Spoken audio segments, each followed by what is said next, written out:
a lot of places where I never need to go because they're too darn hot or there is too much snow. There's a place I go in the middle of the sea where I've been so many times but only in my dreams. There are wild horses on a white sand beach, but when I wake up the place seems hard to reach. Oh, oh.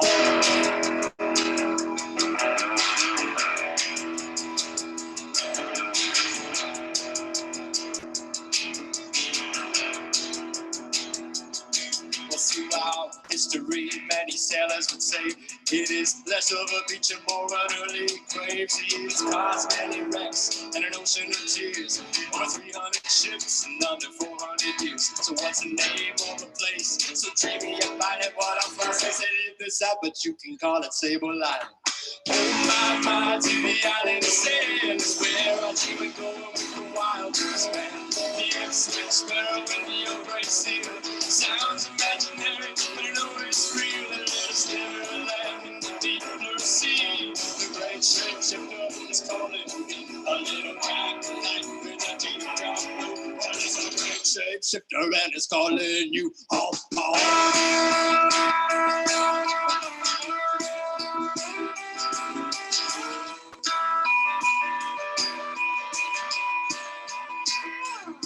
If getting caught in a storm sounds like you're kind of fun, you might have been somebody back in the year 1801 who first moved to Sable Island. Cause I got to thinking that people needed rescuing when the ship was sinking. It was the very first Sable Island rescue station. Now it's a must check for future generations.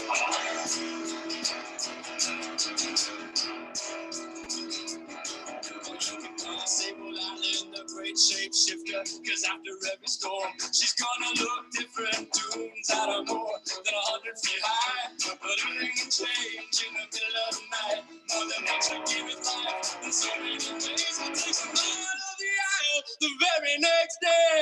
Oh my, to the island of sand, where I dream of playing with the wild horse band. The Ipswich sparrow and the old gray seal. Sounds imaginary, but I know it's real. And there's never a land in the deep blue sea. The great shapeshifter is calling me.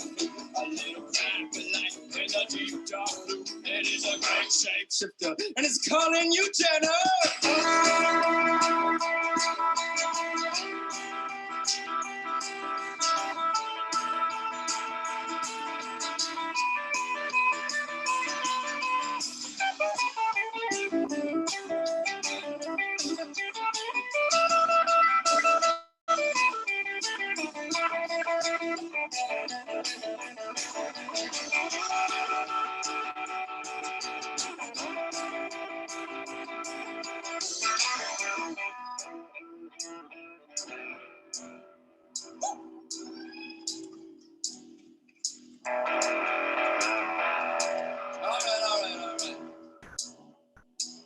Now, there is one more verse. And it goes like this.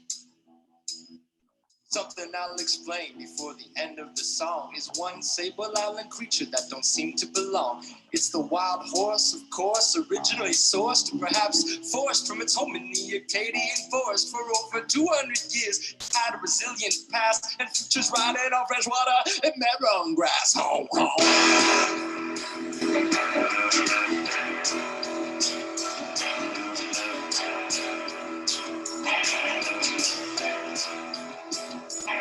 So if you're on the mainland and you're wondering how the choices you make can help Sable Island out, I'll tell you right now that the beach receives things you throw away that you wouldn't believe. Ask the horses what they see, and without being sarcastic, they take balloons and single-use plastics. Oh my, to the island of sand, where I'm playing with the wild horse band. The Ipswich sparrow and the old gray seal. Sounds imaginary, but I know it's real. And let's live a life in the sea. The great shapeshifter is calling me. A little crack of light in the deep dark blue. It is a great shapeshifter and it's calling you.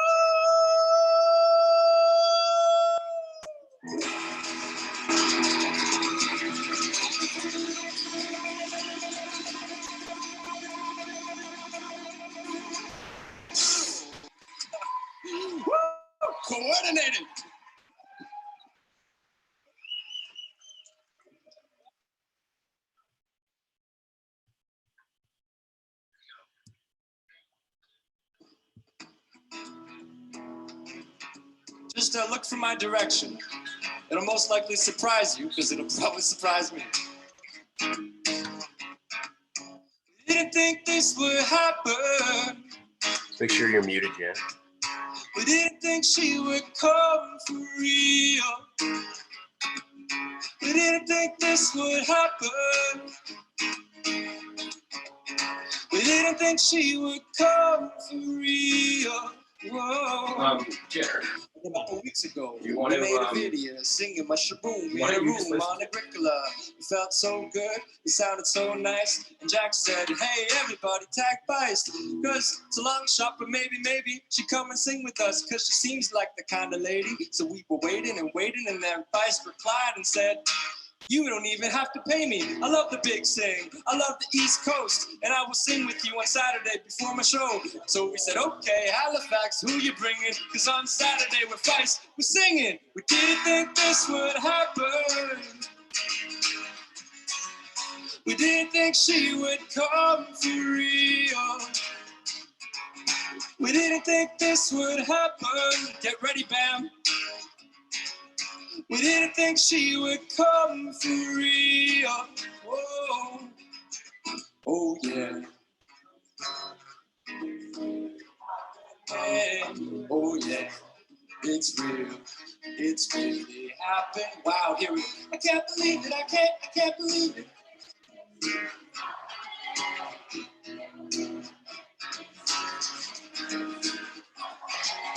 We didn't think this would happen.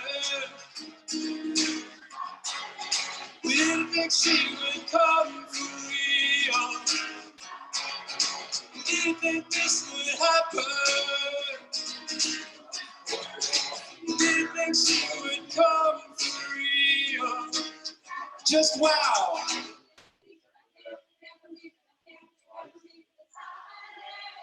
Woo!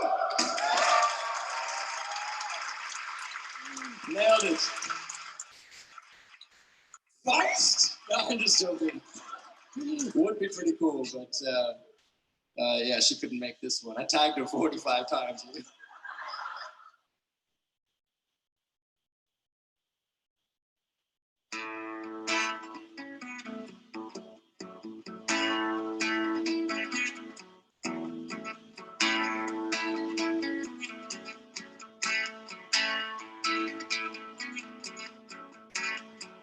This will be the year that I increase my capacity. I can feel it coming, it's gonna take a hold over me.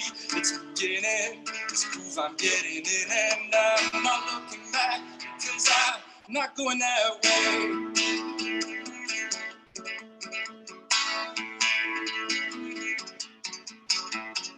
I'm gonna sing my heart out, even if it scares me to death. I'm gonna try bringing more awareness to every breath. I'm gonna say thank you more. Knock on my neighbor's door and say hi. My name's George. Where are you now? I am here, I am right. And where are you going without knowing for sure? I'm gonna be here for right now, more than ever before. I'm gonna be here for right now, more than ever before. This year I will.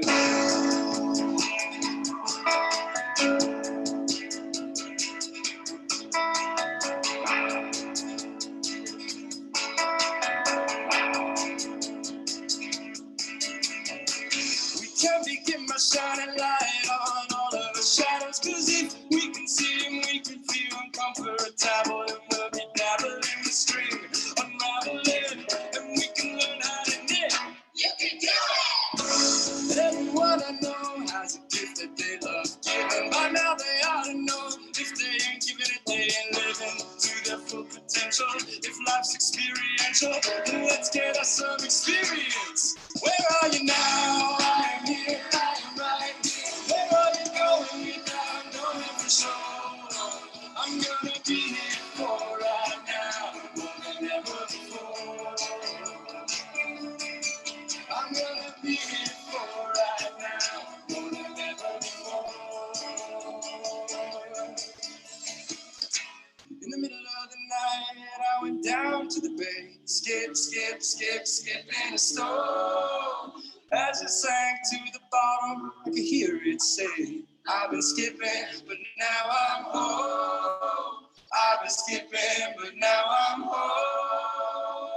Where are you now? I am here, I am right here. And where are you going without knowing for sure? I'm gonna be here for right now, more than ever before. I'm gonna be here for right now, more than ever before. Where are you now? I'm here, I'm right here. Where are you going? I'm knowing for sure. I'm gonna be here for right now, more than ever before. I'm gonna be here for right now, more than ever before. I've been skipping, but now I'm home. I've been skipping, but now I'm home. I've been skipping, but now I'm home. I've been skipping, but now I'm home. I've been skipping, but now I'm home. I've been skipping, but now I'm home. I've been skipping, but now I'm home. I've been skipping, but now I'm home.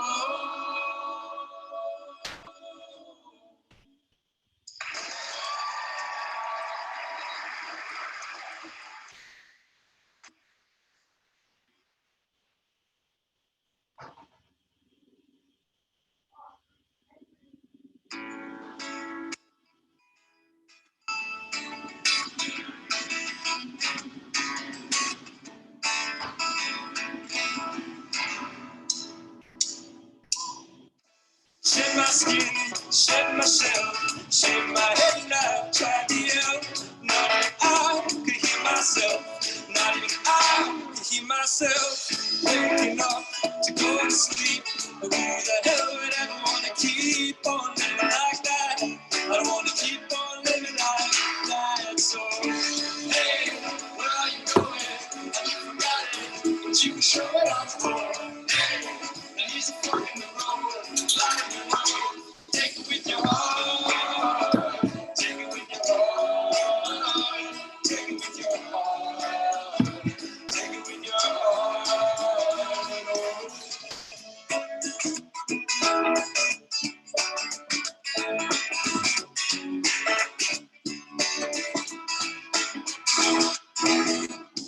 Even love gives him the reason, and even leaves don't fight the seasons. I was holding on with everything, ignoring all the wind that November brings. I miss the branches, I miss the beauty, I miss the drifter reporting for duty. Where the wind blows is where I go.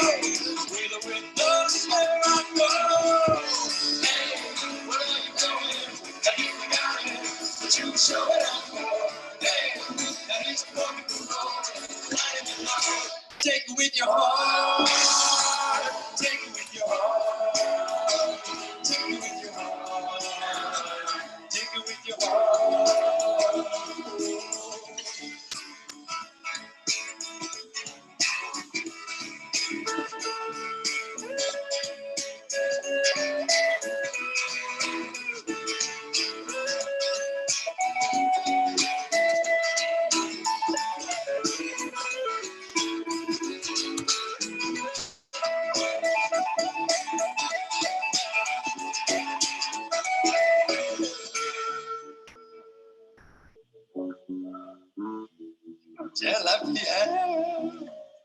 So hot right now, so hot. I didn't mean to go alone. I didn't mean to stay. I didn't mean to go along with everything that you said. I didn't mean to go along. I didn't mean to stay. I didn't mean to go along with everything that you said. I didn't mean to go along. I didn't mean to stay. I didn't mean to go along with everything that you said.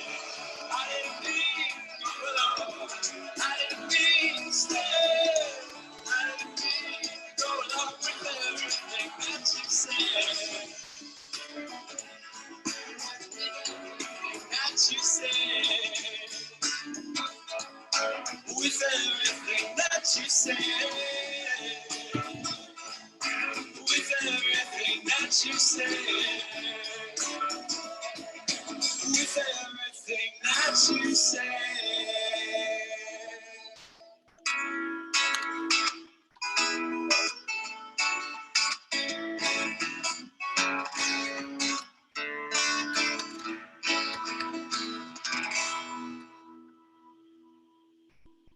Thank you so much, everyone.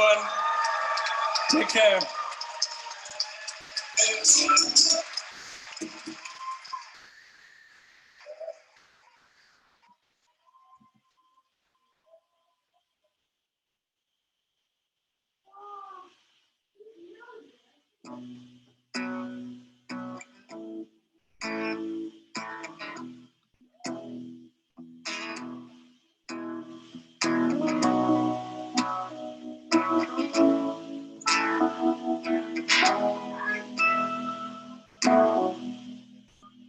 Give me pleasure, give me pain, in that order, in this frame. I cannot help but put a story to every face and every name.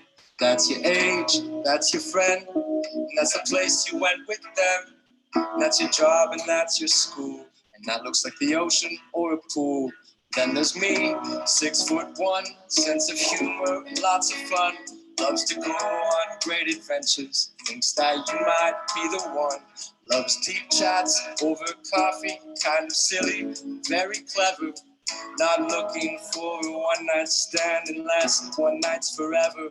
In your court, there's the ball. You don't even have to call. Just say hello with some emojis while you are getting your groceries. I respond, and I'm quite funny, so you LOL and say, just meet me at the cafe, 1.2 kilometers away. That's what you said. It's not far. I'm right here. Here we are, going on a date in the city, in the 21st century. Going on a date in the city, in the 21st century. Interlude. Walk into the cafe, high expectations that you're unconscious of.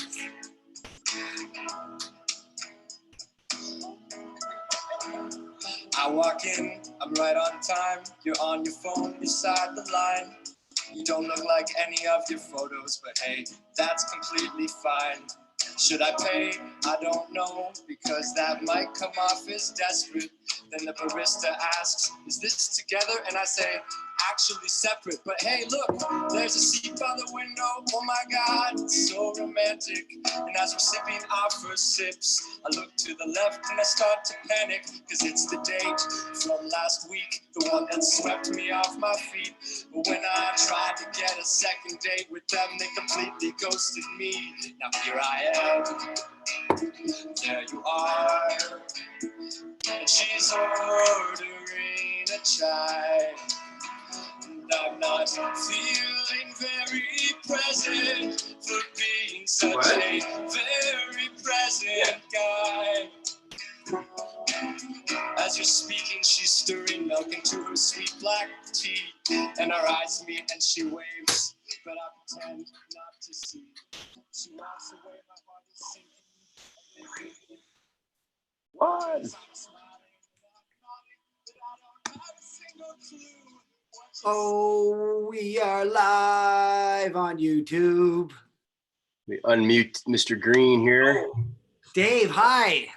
Hey, everybody. Hey, buddy. What's going on, guys? Nice to see you all.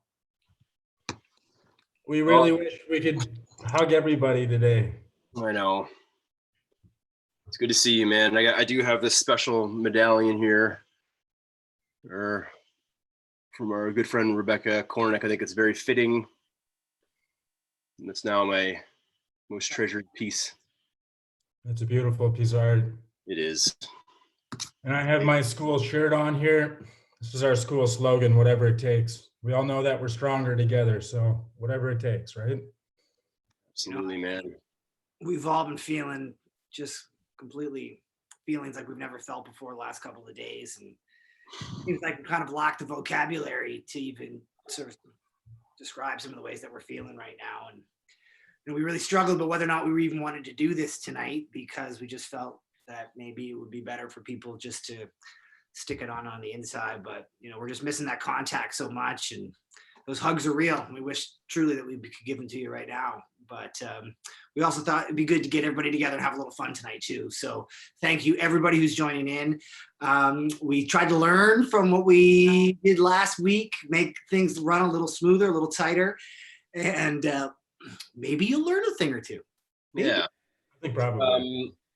So again, North Brewing is going to give away a few 4-packs. We're going to do an overall winner and then 2 random draws. So if you don't get any questions right, or you're feeling lost out there, hopefully you're able to just, like Jan said, just take your mind off things for a little bit and have some fun and maybe learn some things. We're going to do, a special kind of focus on some Nova Scotia questions as well. And then we're going to broaden it out a little bit and yeah, it's going to be fun. So thanks again for coming. Thanks for North Brewing for donating some beers, and the North Face for donating some swag as well. Ooh, I'm going to show some swag. Yeah, and I do want to show this shirt we're going to give away as well. This is from Stanfest, so someone's going to walk away with one of these as well from our A for Adventureland. Another sad, thing going on now with Stanfest not going to be happening this summer, so we're in for the long haul here, but we're all in it together. So, what do you got, Jan? Imagine yourself drinking from this beautiful Yeti cup. Maybe my role should really be the Vanna White. Oh, wow. I could picture some North Brew in there very nicely. Let's explore what it looks like on the inside. It's an alternate reality. It's begging for your beer or cocktail, whatever you're having. Yeah. Speaking of which, let's do a quick sociable to everybody. Again, thanks for coming out, folks. This is going to be a ton of fun. Some prize to be won, and hopefully a couple of laughs to have along the way. Yeah. Thanks, everyone. We love you all. Thank you for being here. Yeah, let's all celebrate how wonderful and amazing Nova Scotia is. I just also want to say that I'm not from Nova Scotia, but I've chosen it to be my home for a lot of really special reasons. And so we can all come together tonight and celebrate those things. Let's have some fun. Awesome, Dave. Okay, guys. Well, let's kick things off. I think, yeah, let's get things rolling here. We'll go through kind of how the rundown is going to be very quickly for those who are joining for the first time. We try to make it as simple as possible for everybody. Loving the team names, by the way, that are coming through. Fantastic. Yeah. What are some of them? I'm having a hard time looking at both. What do you got? We got the wonderful Claire Kelly joining us, and the team Plovers in a Dangerous Time. We got Team Burgundy. Team Burgundy, Hot Mess Express so far has been my favorite. Loving it. Just some wicked team names. Same, but different.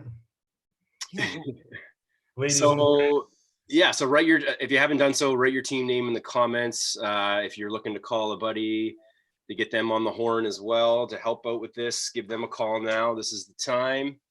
We're going to do 3 rounds, and after each round, we're going to get you guys to email trivia@a4adventure.ca.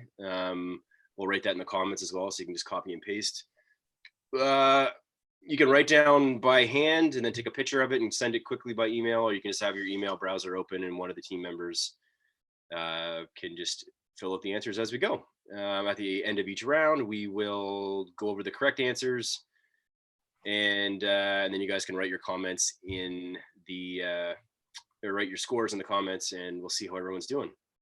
Obviously, the honor system here is at play. We're not too worried about that. We know you guys are all awesome people, and we're just here to have some fun. So without further ado, I think now that Dave's all dressed up there in his proper attire, Gatorade and Chuck. I do want to give one more shout out to this beautiful piece of art here. My friend Rebecca Thomas. Yeah, once I saw this today hanging up, I had quite the moment. Really put things in perspective again, but it means a lot to me. It always has, and meant a little bit extra today. So thanks, Rebecca. Okay, well, for now, and of course, if you have any problems, just call Jan's cell phone. Call me. Love to hear from you. Some great more team names. David Sky, along the shores of Hogma. Oh, Dave and Sky. They Hear from you guys. This is fantastic up there in Prince Edward. I was going to say Prince Edward Island. I'm sorry, guys. On beautiful Cape Breton Island. I wish we had a wicked time up there in the wintertime. The Coastal Cats and Kittens, the Dark Side Dry, the Maritime Trivia Accord. That sounds serious. PRL at heart. Brilliant. Love it. Okay. Great. Good to have you. Let's get rolling. Let's do this. Everybody's ready for round one. Whoop, whoop. Get the cursor on the right screen there. Okay. So for the first location, this is a photo that I saw today. This is going to be freebie for everybody because this is Portapique River. I just wanted to give pay homage today to those folks down there in a beautiful location, a beautiful part of Nova Scotia. It's a spectacular spot. Yeah, it's such a beautiful area. My goodness. Yeah, so everyone gets a freebie for question number one. Have a beer. Cheers, boys. Cheers, everybody. Yeah. Question number one. Question number two. Name this location. Now, this is a kind of a cool perspective of it. It's a little bit kind of tricky, I think, but most people will recognize this iconic phone booth. You can name the location, the specific location, or the region. Either one will do. Do you guys know where it is? I can go for some of that wine right now. Is that I know where that's Jan with the hints. I love it. I love it. I just, man, it makes me excited for summer. This is number three. Name this location. Again, the town or the actual specific location. I think most people will get this one. One of my favorite places to go. And in this shot here, we're actually camping in this location. So pretty cool. Nice starry night. Beautiful acorn art photography photo once again. Now, this one is a little bit tricky if I was just to do this. I am going to give a little bit of a hint for number four. The hint is they're known for sauerkraut. Okay, that's a good hint, actually. Like that, yeah. So this is sauerkraut. That's a big hint. This is what's that? You should get this. Yeah, you take the ferry. I think that's the ferry there. Actually, the big blue boat there takes you over and across.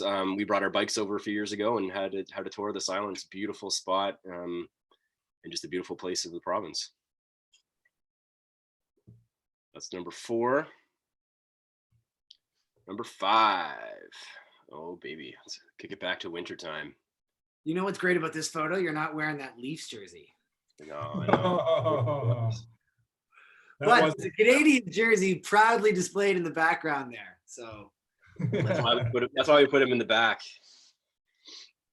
Our good boy, McCormick. That was 2 years ago. We had such a good skating year that year. Yeah. Legendary skating year. Number six, this should be a familiar sight for most people. Got to throw in a couple freebies in there. Another shot by Adam Cornick. I never noticed the people rowing the dory in the front. Man, that's I just noticed that too. Grand Banks dory. Number six. Moving right along. This one might be a little bit tricky. Kind of a cool angle perspective from Adam here with this photo. This is a lighthouse down. I will give a hint. It is in the lower part of the province. The lowest part. One of the lowest parts. I'm hearing some lies on the chat here saying that this would have been the year the Leafs were going to win. Oh yeah, no question. It still will be. Best excuse I've ever heard. It's not over yet. Not over yet. All right, moving right along from number seven. They just filmed a movie here, actually, that just was released last year. I found out while doing research for this question. I forget the name of the movie already, but it had some big actors in it. Oh, Janner, this one's for you. Oh, buddy. Aunt Murray. The Anne Murray Center, and it's located in what Nova Scotian community? One of my favorite Town Heroes quotes is, "She looked as good as Anne Murray did in 1972. Yeah. Yeah, that's a good one. There's nothing finer than that, people. You had a good one too when we were down getting this shot and down for tourism. You said that today's been almost as good as Anne Murray or something like that. Almost as beautiful as Anne Murray. Yeah, there you go. Yeah, she's a treasure. She's a Nova Scotia treasure. Okay, another popular hiking spot in Nova Scotia, one that most of you have probably gone to. If not, you should when we can again. This is looking out the Bay of Fundy. Just a gorgeous location. One of the best hikes we have. Definitely. And I haven't done it in a few years, several years actually. But yeah, it's such a beautiful development there in the near future too. It's really they're gonna turn it into world class. Not that it already isn't. Yeah. Number 10. Cool. Name this island. We got to camp on this island. This is some of our tents. We did a learn to camp here. Yeah, pretty cool perspective that you don't usually get to see, and camping is quite a cool privilege. I understand too that, and this is probably all relative to what's going to happen the next little bit, but it was part of the plan that public were allowed to visit this island this coming summer. So fingers crossed. Yeah, this summer or next or whatever it ends up being. All right, number 11. We are.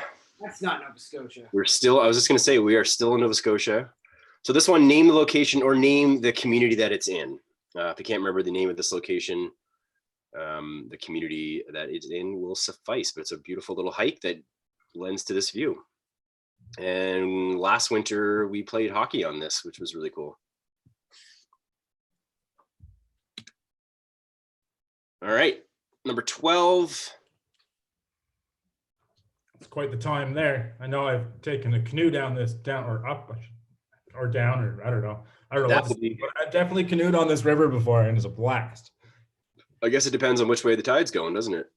Yeah, it's quite a fun experience. People forget that when you're on that river, it does shoot you upriver. I was trying not to tell people that, but you're right, it does. It's a blast. It's the craziest thing. There's nothing else like it in the world. Mm. Okay, this is amazing. I gave a hint for this one. Yeah, I did. This is such a cool festival. So name this location. So what community is this in? What area is this in?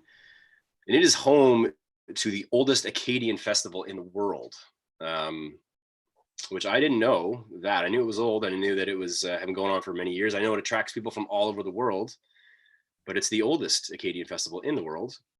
It's located right here in Nova Scotia, but in what community? Number 13, maybe a bit of a tough one.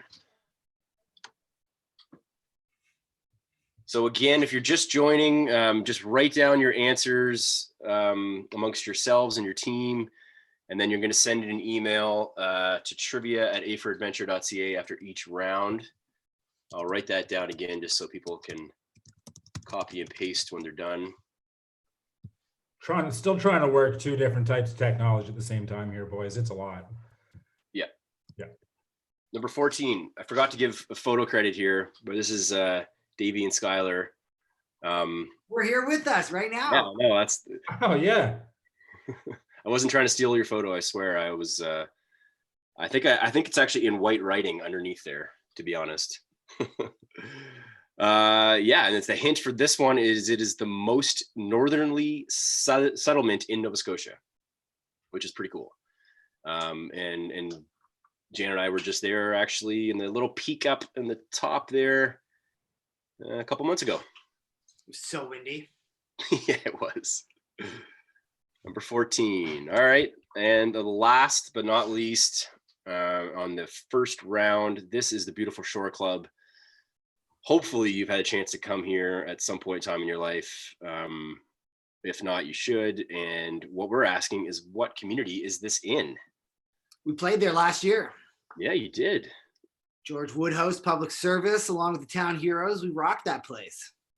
Yeah, shout out to you guys too for if anyone joined us a little bit beforehand in the countdown, that was George Woodhouse, that was and Janner and the boys from the public service playing some tunes.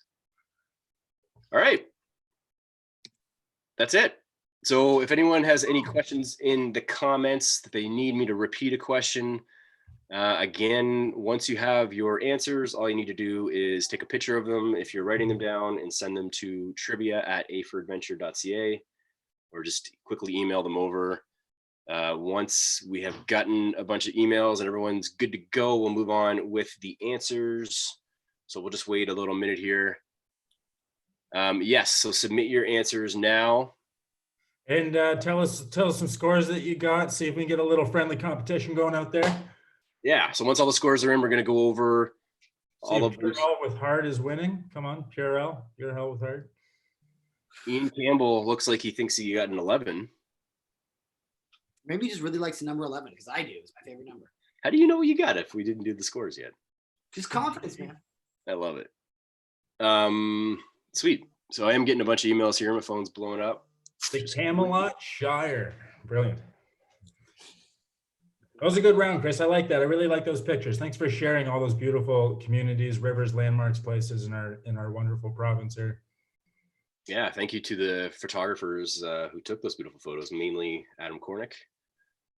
So Adam, I mean, does he get disqualified for this round, or does this? Just... yeah. Even if he won, we would just pretend like he didn't anyway. Oh, they want us to repeat question 10. Let's see that. Name this island. Question 10. Man, that's such a cool photo. That's a great perspective. It's amazing. Could one of you write the email again in the comments there? Number 11 again.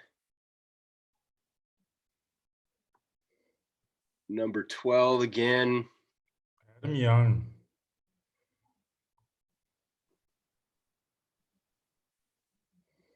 There's 11, 12, and number 3. Okay. What is the email again? Yeah, there it is. Here it is, trivia. Oh, there you go. Thank you, John Martin. Appreciate it, buddy. We're just getting you round up. We got 2 more rounds after this. In my opinion, I think they get progressively harder as we go. I'm not sure Jan really stacked them in the 3rd round there. Was helping them put together some of the slides, and I had to keep asking him. I actually don't know the answer to this. Well, I think they were, you know what? We're trying to speak to all people here. So I think there's going to be some questions for everybody.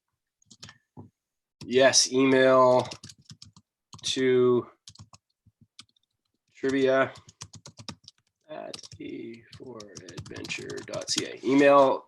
Yeah, maybe I'll go back to just real quick before we move on, boys. I'm going to go back to that. Number 7, people would like to see as well. 7. Okay, there we go. Repeat 7. There is 7.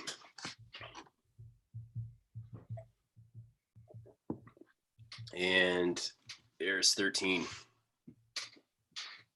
Where does this festival take place? I've never been to this festival, but I have got to go. Yeah. We're Acadian. We should be going. I know. I feel actually a little bit embarrassed that I haven't been. It's quite foggy. Yeah, it's quite foggy in all these photos. I remember Adam telling me about this photo shoot. The weather was interesting. It's an area known for the fog, if that helps. Number 5. The boys in blue. And then number 7, one more time, just in case. And we'll wait 1 more minute, guys, and then we're going to move on to the answers. Of which you could win this amazing North Face Cup. Jacqueline Gold, well, I hope you learned a few things. I know some of them these are tough questions if you're not from here. We know that. We were actually planning on moving this round to include photos from all around the world, but we thought that we would celebrate Nova Scotia by showcasing how beautiful it really is. Awesome, submitted. Sweet, okay, well, I think based on the number of emails that have come through, we're going to move along to the answers. I'll give another maybe 15 seconds here just to make everyone get through. We don't want anyone to get cut off from the first round.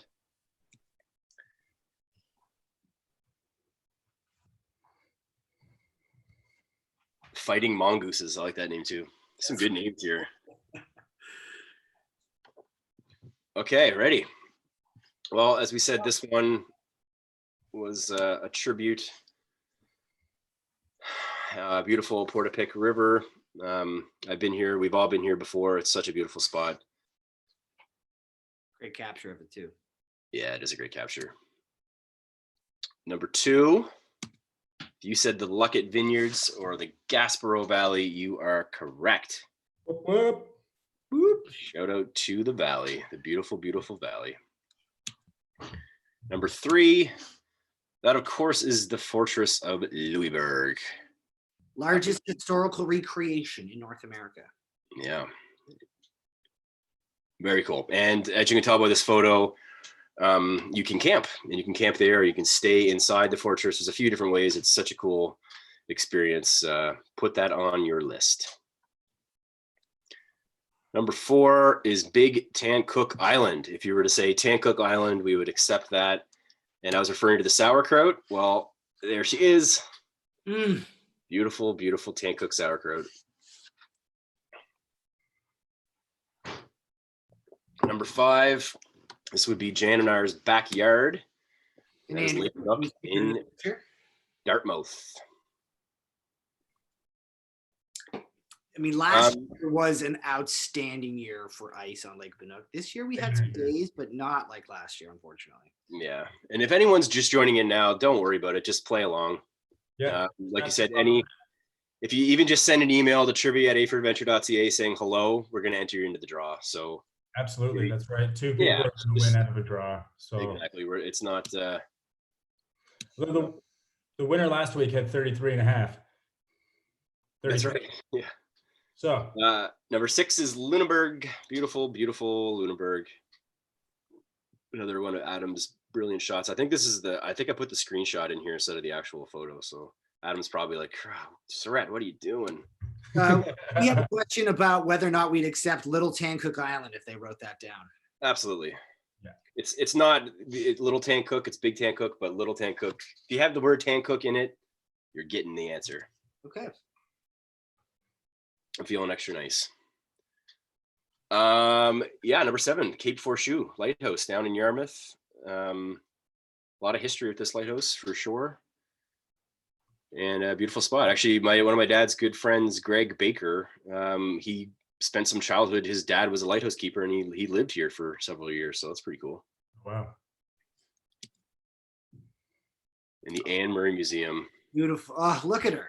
I had to do that. I know my old man got this one right for sure. Beautiful Spring Hill. I'm not kidding. When we were there this past fall, we met. Where were they from? Cincinnati? Yeah. Oh yeah. Yeah. People There's come from Cincinnati to the Anne Murray Museum, and this was, I'm not joking, the highlight of their trip. It was like focal point. All roads led to the Anne Murray Museum. Justin Inglis, what's going on, brother? Yeah, it was. It's pretty cool. 55 million records sold. It's incredible. Cape Split, Kings County. So if you said Cape Split, you get the points. If you said Kings County, we'll give you some points too. But everyone probably knows this if you've been here. And if you haven't been here and you haven't seen this before, like I said, put it on your list. Come visit us and come enjoy this beautiful spot. I think it's about a 15-kilometer hike or so, but not too hard, and gives this as a review or a reward at the end. Number 10, George's Island National Historic Site.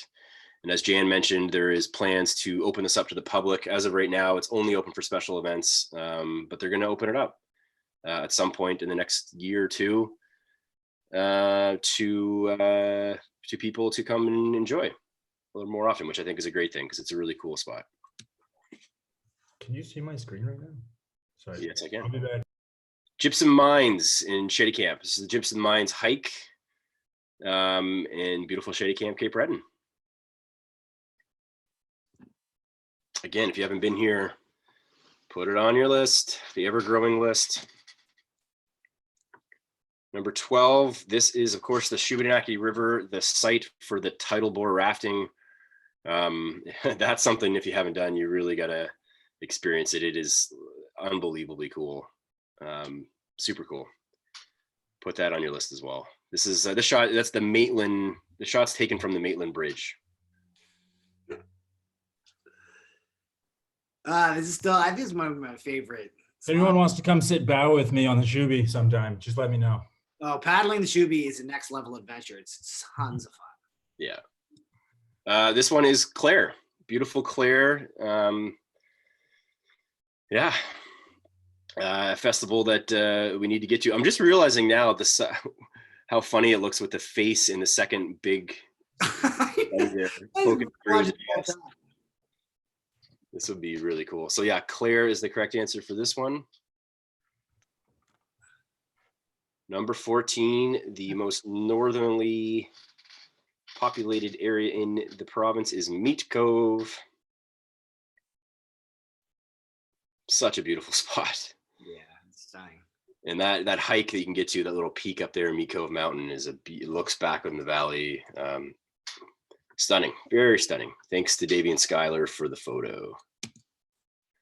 And the Shore Club is located in beautiful, beautiful Hubbards, right down the South Shore. And that is it. Woo! Round one. Round one. Nice. So again, if anyone needs us to go over any answers, but correct your own and let us know in the comments now what you got. Let's see what people are working with. I think this one will be like it was last time, which is some will get really good and others will have no clue because they're not from here.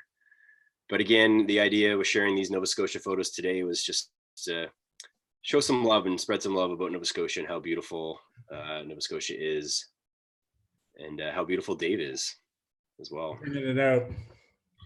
It's getting a bit hot in here for the hat though. Boy, I'm gonna have to crack a window. Okay, well, I'm gonna stop sharing, boys, and get you guys to get ready for round two. We got 13 out of 15, 10 from Claire.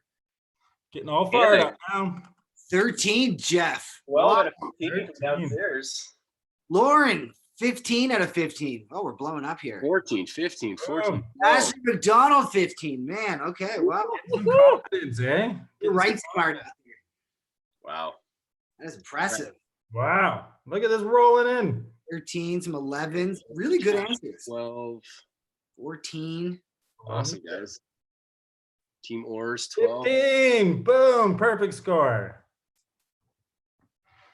Hopefully inspired you to want to go to some new places, check out some spots in Nova Scotia you've never seen before. Adam Young wants to know if you're wearing a fox, Dave. I'm indeed. Obviously, Adam. I'm indeed. One of my favorite possessions, actually. I got it as a Christmas gift one year, directly from a trapper in the Adirondacks in Upper New York State. Dr. Strang Fan Club. That's an awesome name. Wow. Tennessee, nice. That is great. Amazing. Okay, who's up? Who's round two? Let's get this going. It's Mr. Dave Green. It's me. I'm getting all fired up. See, I'm getting all fancy now, just so get you all fired up on this next round here. What animal will he wear next? Yeah, so this is going to be a round of expedition, adventure, a little bit of geography in there. Things that are important in the adventuring world. I'm going to blow your mind with cool things that have recently happened in the last couple of years and things I think you should know. All right, so here we go. Question number 1. There are strange things done in the midnight sun by the men who moil for gold. The Arctic trails have their secret tales that would make your blood run cold. The Northern Lights have seen queer sights, but the queerest they ever did see was the night on the marge of Lake LaBarge. I cremated Sam McGee. This famous poem, one of my famous to take along on all winter camping trips, and I like to read it to the people who come along with me, was written by what author? A, Stephen Leacock, B, Robert Frost, C, Robert Service, or D, Robert Munch? And we will give you a bonus point if you can name the illustrator to the fantastic drawings that go along with the book. A true classic of the Canadian North and of Canadian culture in general. It's a great question. Great image to go along with that too. Isn't it? Sam McGee was from Plumtree. All right. All right, all right. Question number 2. Now, for those of you that were listening last week, you should get this one. I hinted at it last week, so if you're paying attention, this should be easier for you. So, just completing her expedition this past February, Alice Morrison, and I put her name there, you should go follow her because she's pretty cool. She's done a lot of super badass things, including the Tour d'Afrique. She rode her bicycle from Cairo to Cape Town. The Marathon de Sables, which is a marathon for 6 days in a row across the Sahara Desert. And she most recently completed a walk across what country with the help of her beloved camels? Was it A, Australia, B, Mongolia, C, Morocco, or D, Saudi Arabia? Your questions are so hard. I know, man. These are, but it's impressive no matter which one she did. It's so incredible. No, but I could give you a hint. Like well, I can't because you should have just been paying attention last week. I told you, I wrote in the comments last week, go follow this woman, Alice Morrison. All right, good question. All right. Question number 3. At these 2 places, it is possible to cross all lines of latitude in only a few steps. And at these 2 places, the sun only rises once a year and sets once a year. You get 1 point if you name either one of them. And you get 1 point if you name both of them. You think it rises once a year and it sets once a year. Man, how do you think of these questions? You're so smart. These are important places on the globe. These are like geographically very specific places that are important for like expeditioning and adventuring and the map. The general map of the world, these places are very important points. The level of people Googling that question just rose. No Googling. No Googling. No, you should get this. Just logic. Just think. Just think. It's a good question. Question number 4. In 2011, John Turk and Eric Boomer took 106 days to circumnavigate which island on foot and by sea kayak? Was it A, Baffin Island, B, Cape Breton Island, C, Ellesmere Island, or D, South Georgia Island? Eric Boomer is a great name. Boomer, right? Those are small little kayaks that they're using. I would have suspected they had something bigger. And again, if you're listening last week, I mentioned Sarah McNair Landry. Super amazing person. Her partner in life is Eric Boomer. So they were in the Banff Mountain Film Festival last year for doing that crazy cross Iceland ice cap with the kites and the kayaks, and then going down that river with the glacier tubes. Yeah, you got all of them. Which Dave? Who's Eric and who's the other guy? Eric Boomer is the young guy on the right, and John Turk is the guy on the left. I hope that was the case. Yeah, I did a present. I opened up for John Turk once, and he stood up and he shook my hand. It was like the highlight of my life. He said, "That was awesome." I'm like, "Whoa." Okay, all right, keep moving. We go. Keep moving. Question 5. In 2018, Jillian Brown became the first female Canadian to paddle across what country? A, Canada, B, the USA, C, Russia, or D, Brazil?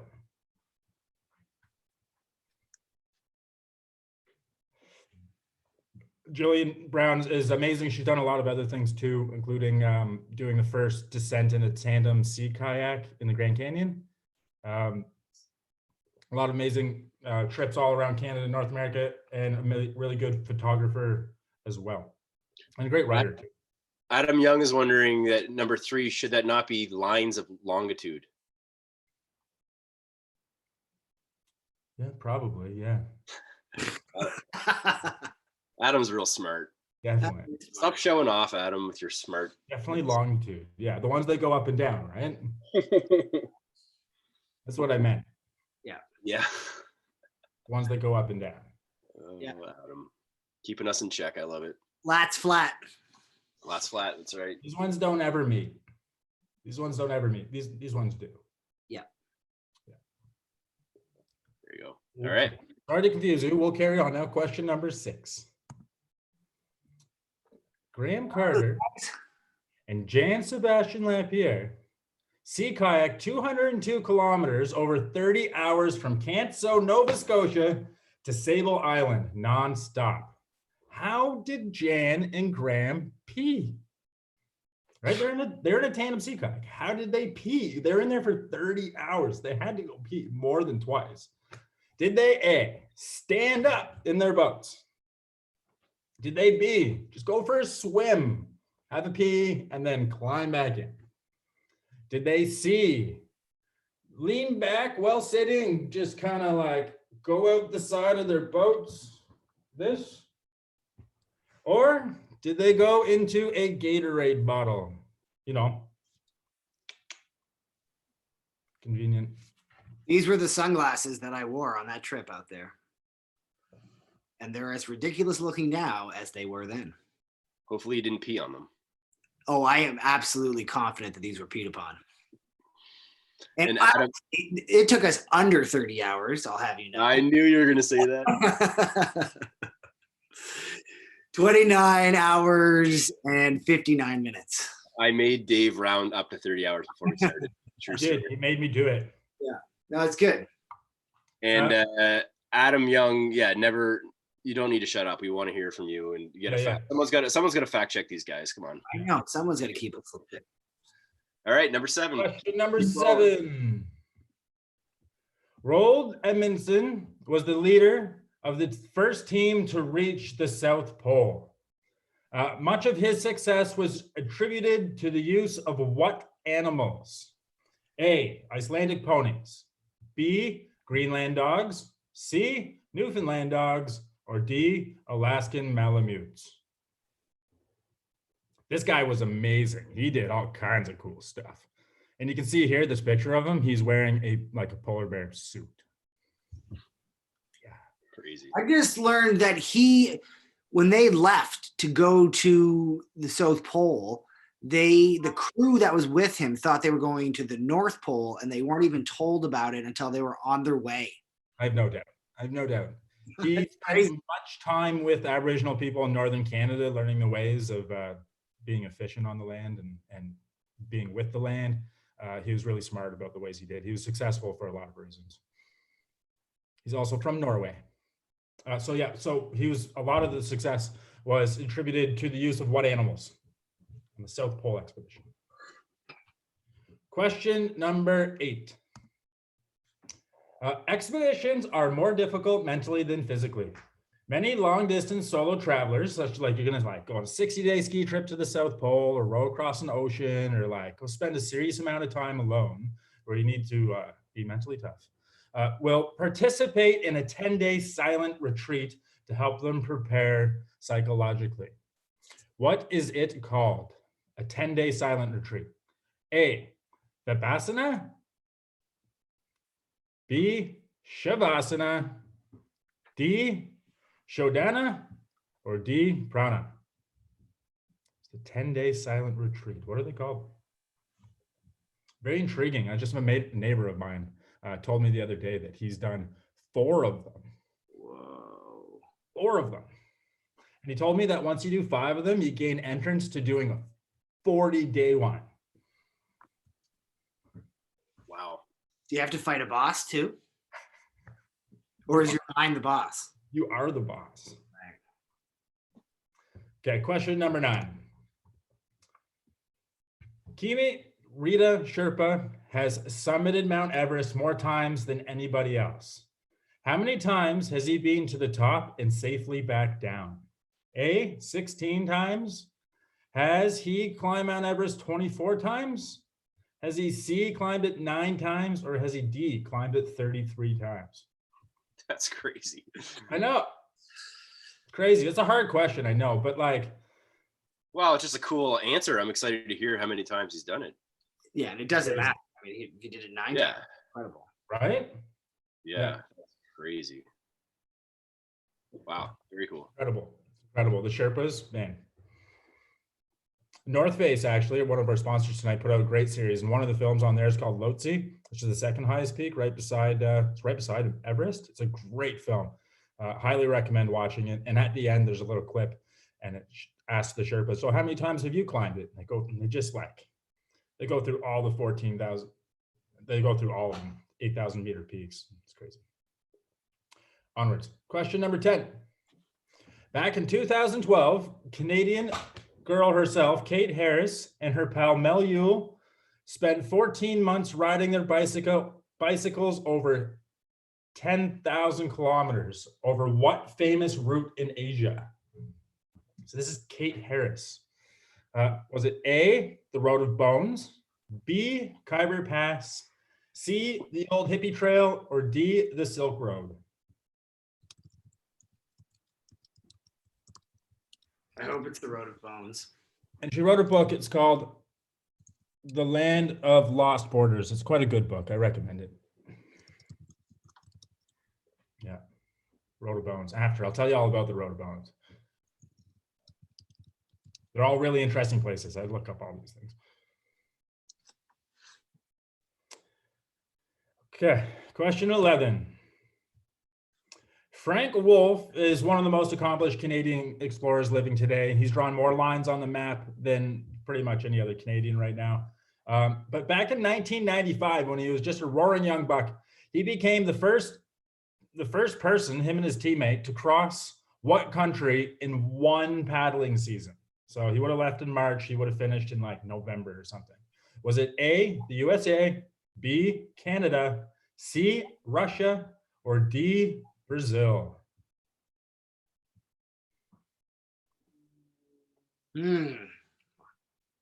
Which is it? Which is it? Which is it? In one season. He did it in one season. He wasn't the first person to do it by any means, but the first person to do it in one season. That's a good clue, actually. Yeah. Question number 12. In January of 2007, Tania and Martina Halleck, a mother-daughter team, began their epic 2,300 kilometer ski traverse of what Canadian mountain range? Starting from Squamish, BC, and ending in Skagway, Alaska. Was it A, the Rocky Mountains, B, the Mackenzie Mountains, C, the Coast Mountains, or D, the Monachies? Great documentary about these two ladies. Yeah, phenomenal. Her mom was such a badass, or continues to be such a badass. All right, question number 13. There we go. Great, I love this question. A couple of people have completed a circumnavigation of the planet under human power. In order to do so, though, you have to follow certain rules. There's certain rules that are required to do so, including crossing all lines of longitude, that's supposed to say longitude, the equator, and reaching 2 antipodes.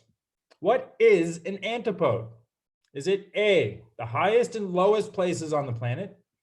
Is an antipode exact opposite places on the planet? Is an antipode C, a type of earthworm which an explorer can ride really, really, really fast? Or is an antipode the furthest places from land in the oceans? And it's still contested. Jason Lewis definitely circumnavigated the planet. Eric Erden definitely circumnavigated the planet. Mike Horn used sails. So it's debated whether or not he truly did it. And Colin Angus definitely did it, but he didn't cross. He did it in the Northern Hemisphere. Okay. Yeah, I get it. I get you. But very impressive, like very, very, very impressive. Jason Lewis definitely did it. But it took him 13 years. Antipode, what is it? Question number 14. Ross Savage, super badass. She has rowed over 15,000 miles, taken around 5 million oar strokes, and spent cumulatively over 500 days of her life at sea solo rowing a 23-foot rowboat. She has rowed across the Pacific Ocean, the Atlantic Ocean, and what other ocean? Solo.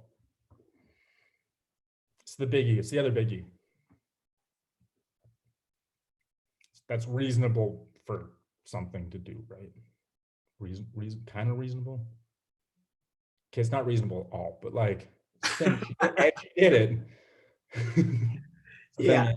Yeah. Okay, question number 15. Claire Kelly saying that she met her. That's pretty cool. What? That doesn't surprise me because Claire Kelly is also a badass. Question 15. The Arctic Circle is at 66 degrees north and marks the point at which A, the sun is above the horizon for at least one 24-hour period in the year. B, the Arctic Circle is the point in which permafrost begins to occur. Is the Arctic Circle the point in which the Canadian Territory's southernmost borders are? Or is the Arctic Circle 66 degrees north the place in which Chris Tourette was born?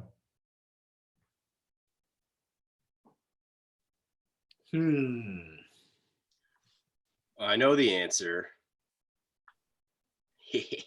Does your mom know the answer? No, my mom would be upset that you spelled my last name wrong. Ah, I I do need a fact checker. You're right then. It's Adam Young. I think we might have to hire Adam Young as a full-time. Yeah. Yeah. All right, that's all the questions for round 2. I know it was a bit of a mind bender, but I'll hopefully expose you to some very cool things here. Things I think you should all know. You're such a teacher, Dave. You're always teaching. You should know things and make it better. It's a giver.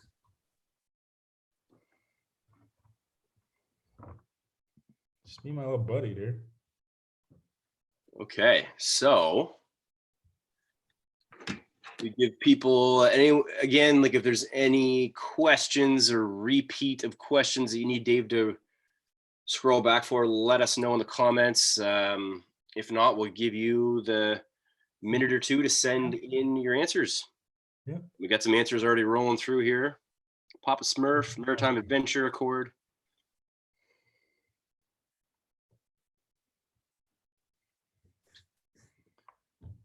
You found that one challenging. Boy, the next one. Tima Aguilera. I like that name. That's really sexy. Tina. We definitely do the most learning during your slides, Dave, for sure.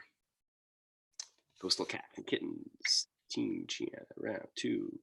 Quarantine. Haven't learned yet. Trap in a Box. And yeah, good names. Believe Extraordinary Humans, brought to you by Dave Green.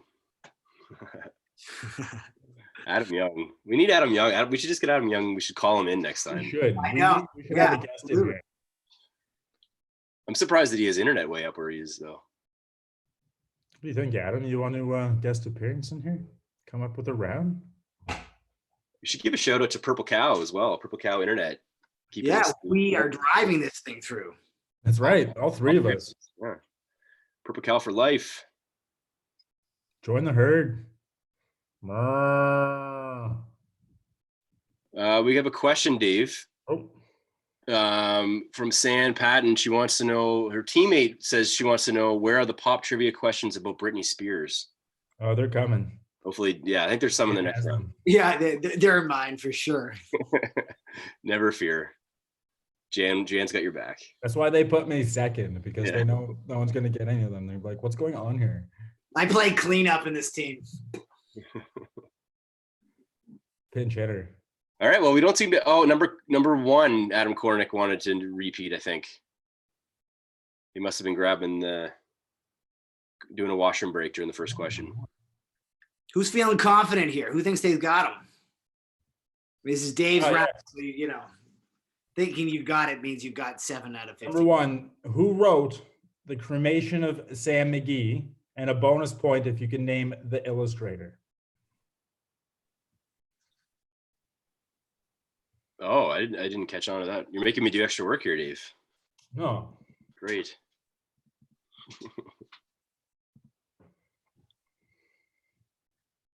Ta-da,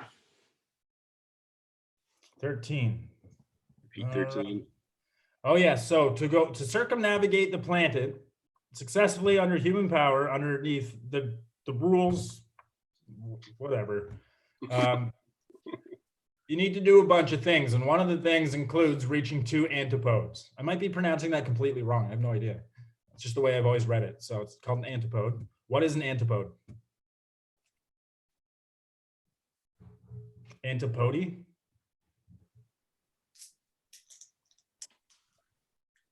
Courtney Malcolm's also not confident, she said. That's okay. Neither am I after that. All right. Well, that looks to be it. We'll give those another maybe just 30 seconds for those folks who ask questions to get in their answers. Another 3 or 4 coming through now. Yeah. You can circumnavigate the globe. Yeah, you could ride your bicycle across all the continents and row across all the oceans. It's definitely a thing. There appears to be about 50 or so teams. This is great. It's a great turnout. Thanks for coming out, everybody. Yeah, it means a lot. Melissa Boudreau doesn't think she did very well. All right. Okay, Dave, do him. All right, let's do this. The Cremation of Sam McGee was written by Robert Service, who was not actually from Whitehorse, but he got up there, and like a lot of people who go up there stayed. It resonated with him.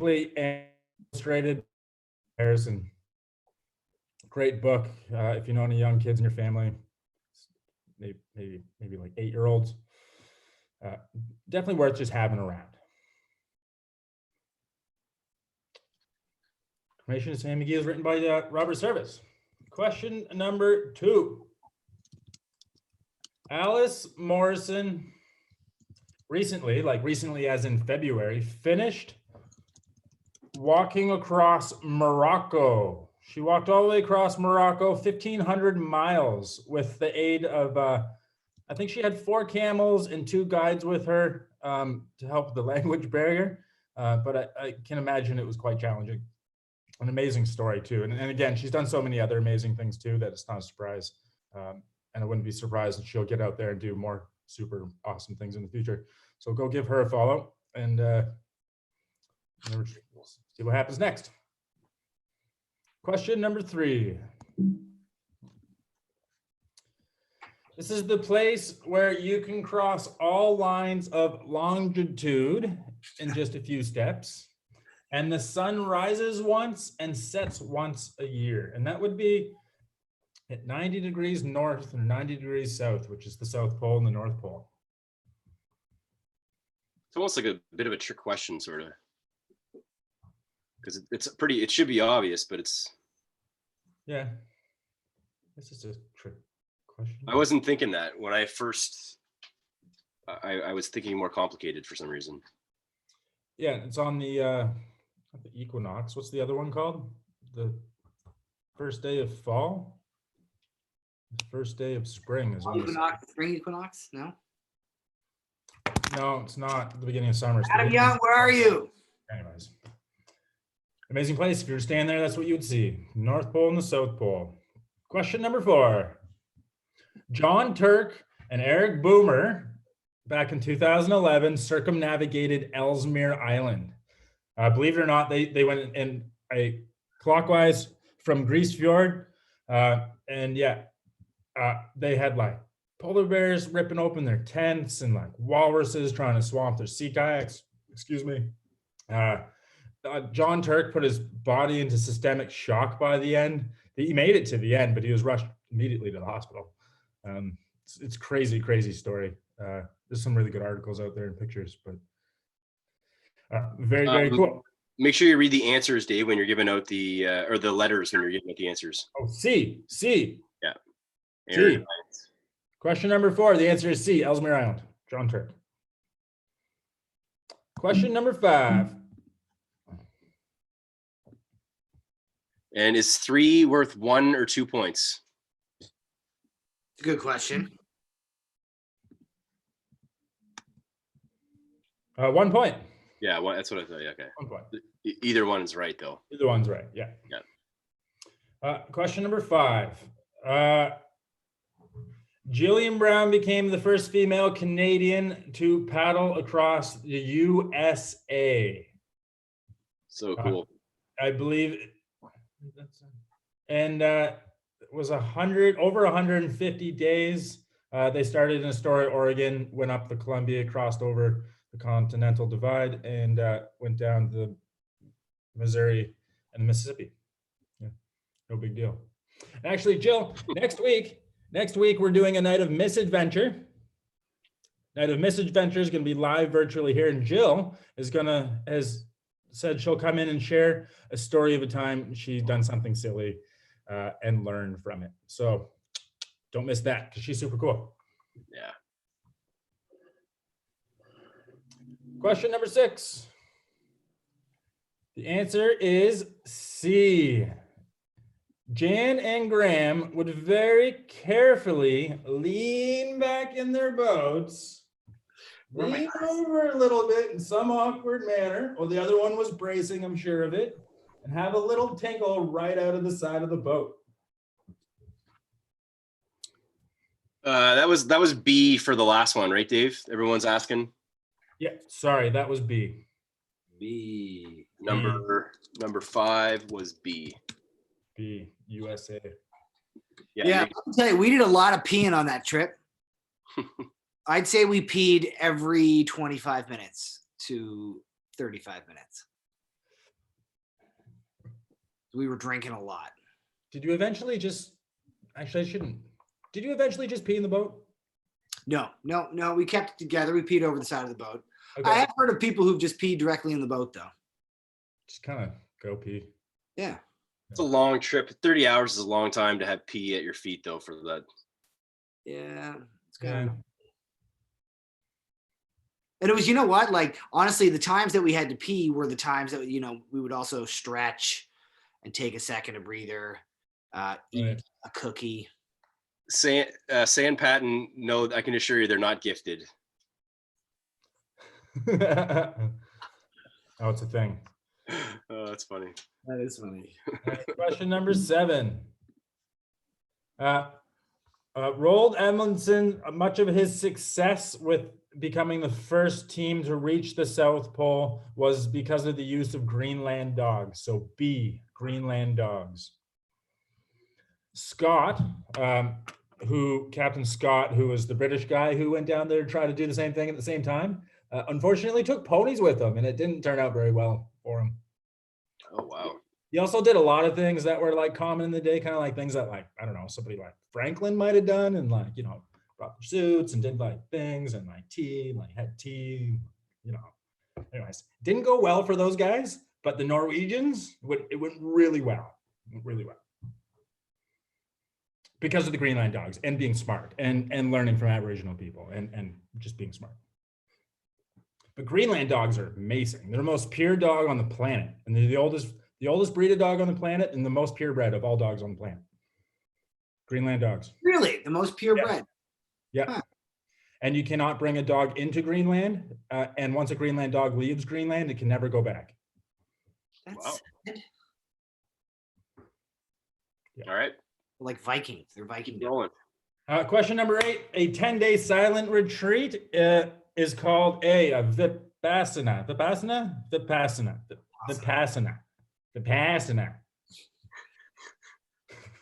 Sorry, I'm getting carried You away. guys know where you're from, I think. Bassinet. Passina. Nabna. Oh yeah. Bassinet. Yeah, doing the Vipassana this weekend. Bassinet. See you in 10 days. I'm going for Bassinet. Okay, question number 9.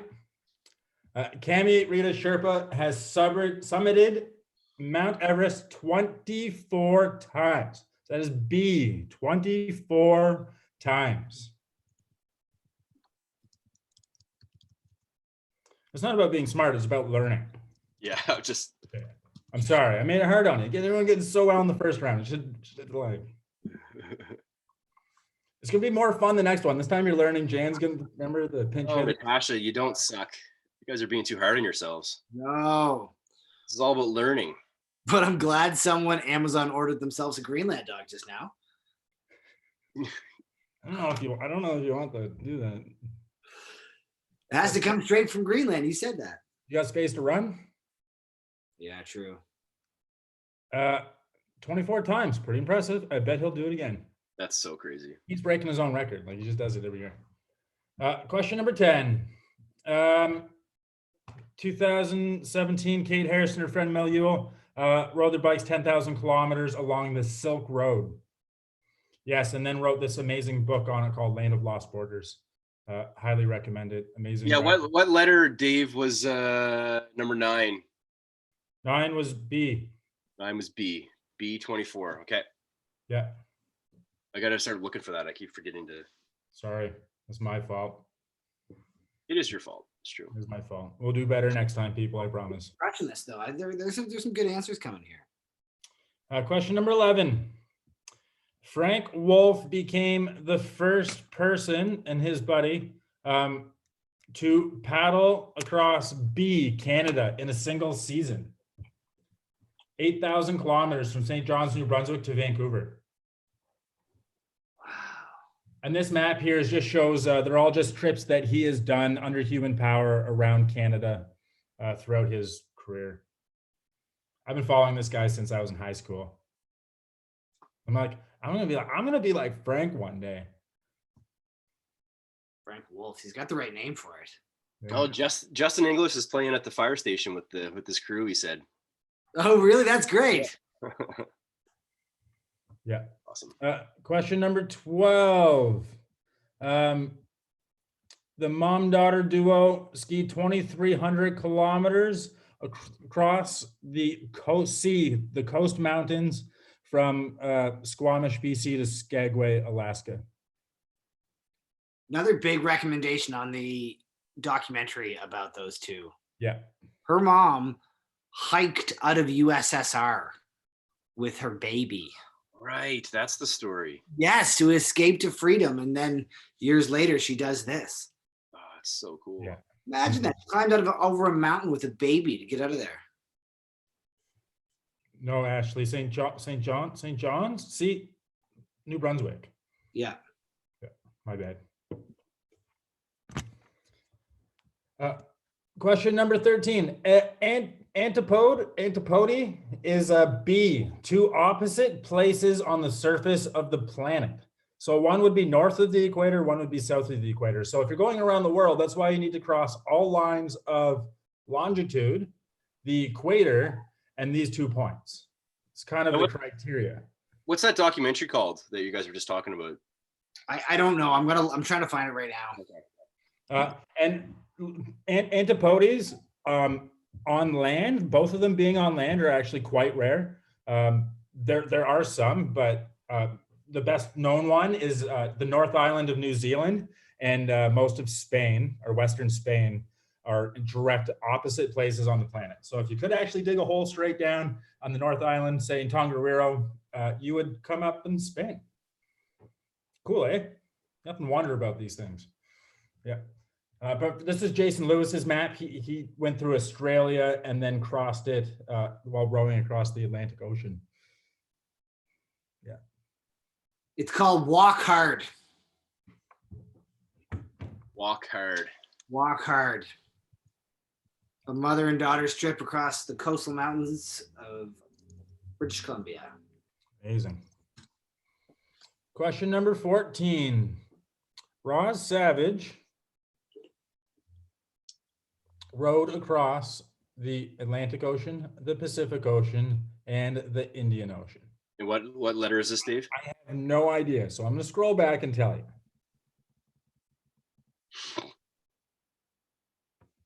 Oh, there is no letter. You Okay. had to just guess it. Hey, You had to just guess it. Okay. Because it's like, I figured, like, you know, you're going to row across the oceans. What other oceans do we have? We got the Atlantic, the Pacific, the Indian, the Arctic, Antarctic. What's the other ocean? What ocean am I missing? Are there 5 of them?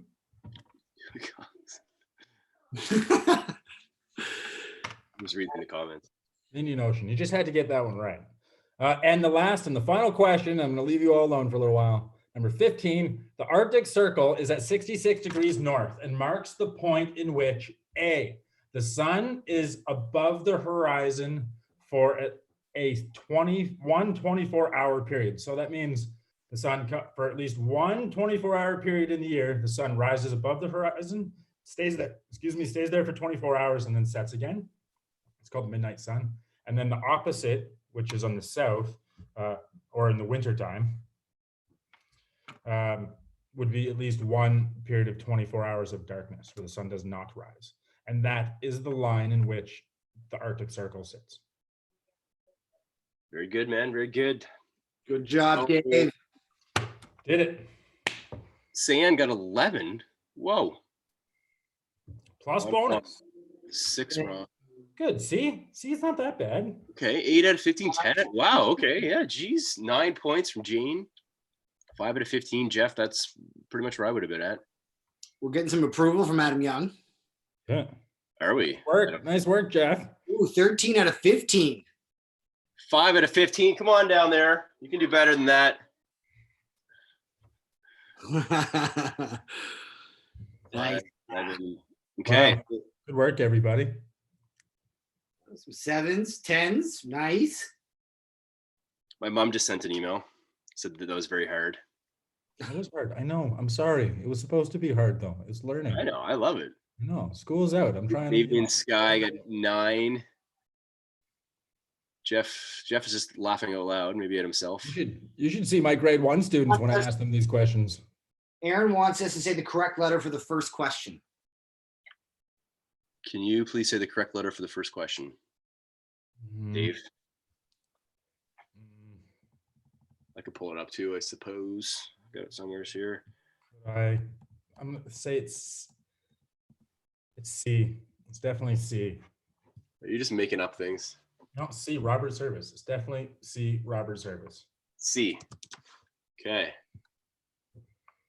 Number 1 was C. C.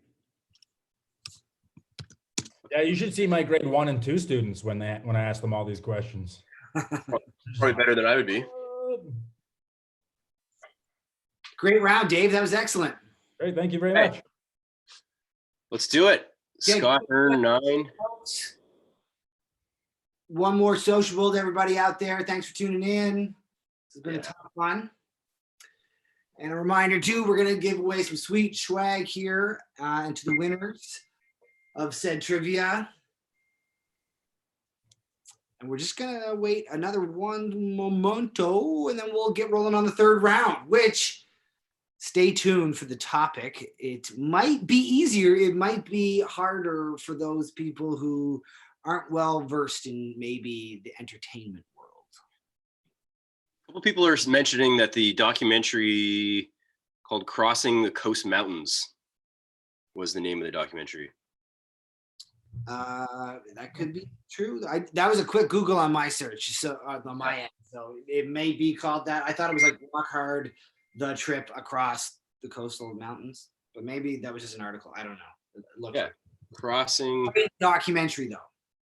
Daughter Crossing the Coast Mountains. Yeah, I don't know. Anyway. Very cool. I'm gonna go grab another North Brew myself. So yeah. We're rolling. You ready to go? Ready to go. Okay, let's do this. Folks, welcome to round 3. Can you see my screen okay? Awesome. Good to go. Yeah. We are good to go. All right, folks. Round 3 is adventures in music and movies.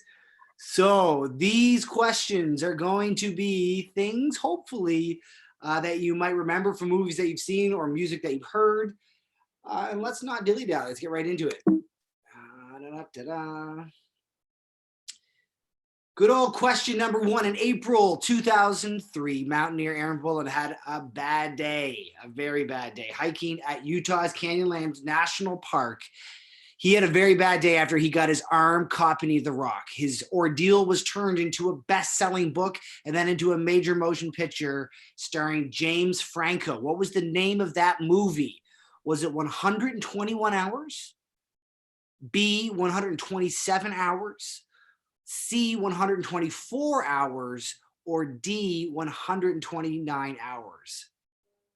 No matter how you stack it, that's a super long time. And I won't give anything away, but you should watch the movie or read the book. And bonus question 2, if you can name that book, you get an extra point. You can name that book. And cruising right along. Number 2, in 1996, Jon Krakauer, he was on a doomed ascent of Mount Everest. That until recently was the deadliest climbing season ever recorded. That since has changed. But his account of the tragedy and what happened on that mountain is one of the best-selling books of the 1990s. It was later adapted to the big screen starring the amazing Mr. Jake Gyllenhaal. What was the name of the book in the movie? Climbing up Mount Everest. Was that Up in Smoke? Was it B, Because It Was There? Was it C, The Man on the Mountain? Or D, was it Into Thin Air? Have either of you guys read the book? Yes, I did. I did, yes, of course. Great book. Great book. The movie was okay. Yeah. There was a lot of controversy about what took place in the book and what could take place in the movie and whether or not it was all true. Anyway. There's a lot of controversy too with the other account of the book as well, of Jon Krakauer's account. Yeah. A lot of people didn't agree. A lot of people think he didn't work hard enough to try to save the other people. So, and he actually does speak to that in the book. So it's an interesting read. So that is, what's the name of the movie that book is based on? Up in Smoke, Because It Was There, The Man on the Mountain, or Into Thin Air? And that's question number 2. Number 3.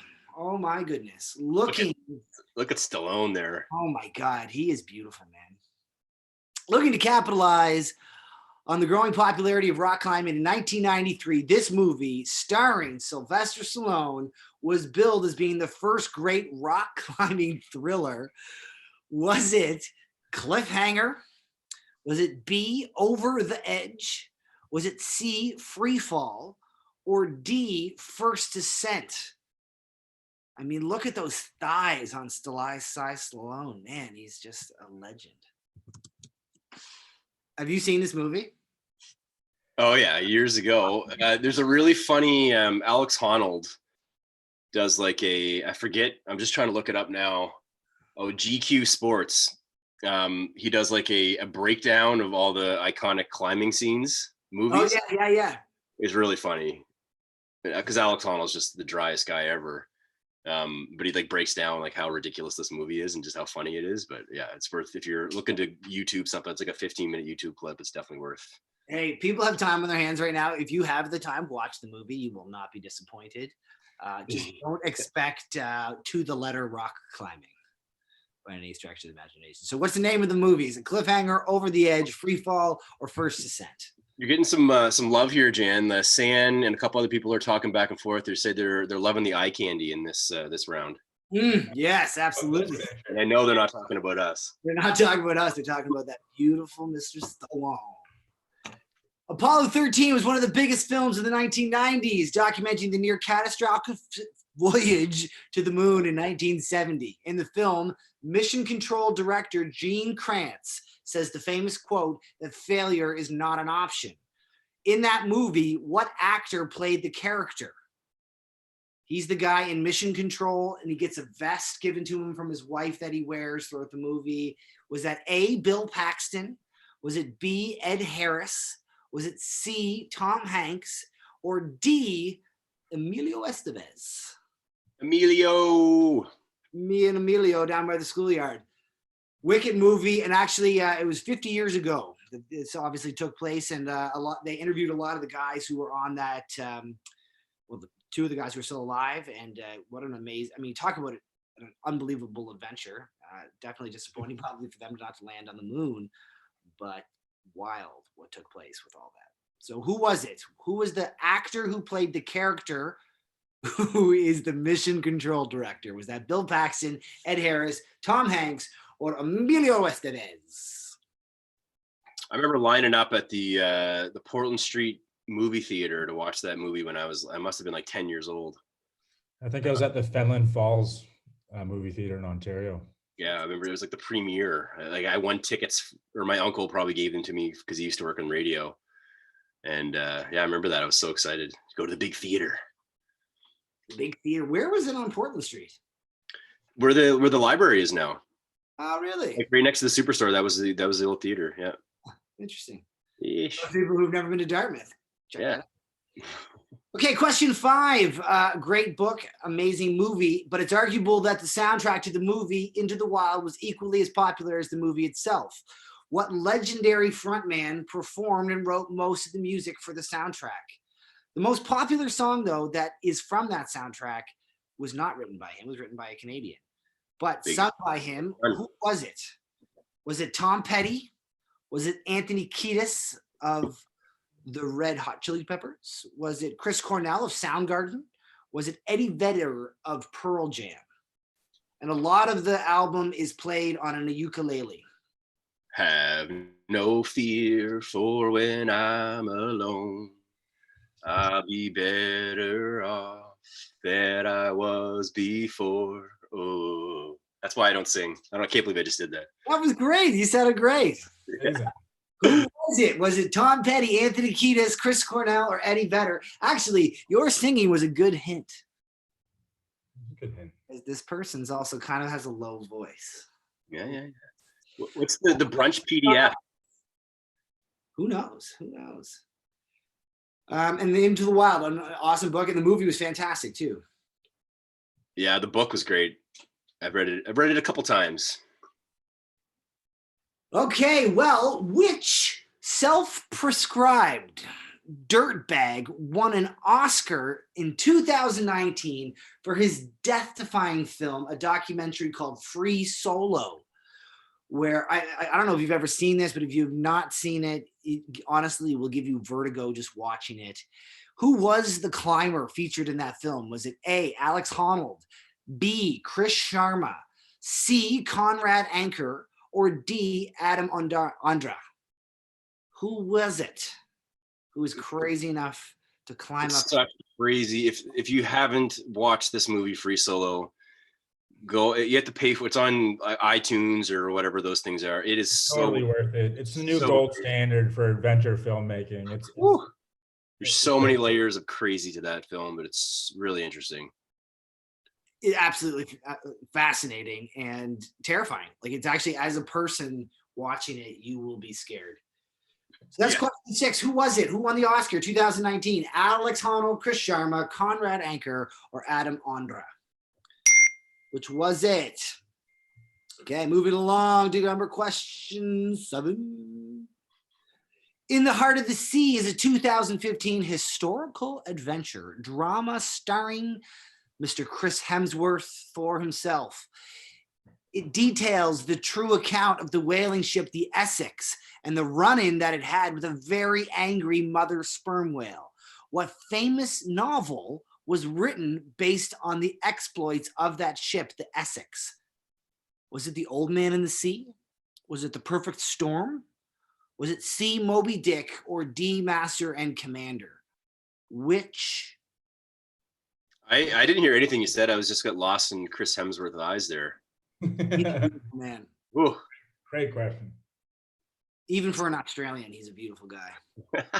Don't you dare. I can't help it. Someone's got to keep those Australians in check. It's got to be me, I guess. Who was it? Or rather, what book was based off the sailing ship Essex, a whaling ship? Was it The Old Man in the Sea, The Perfect Storm, Moby Dick, or Master and Commander? Which one was it? Let us know in the questions below. Number 8. What celebrated Canadian songwriter was nominated for a Grammy for his song, The Wreck of the Edmund Fitzgerald in 1976? Was that Gordon Lightfoot? Was that Neil Young? Was that C. Bryan Adams? Or D. Bruce Cockburn? Which one was it?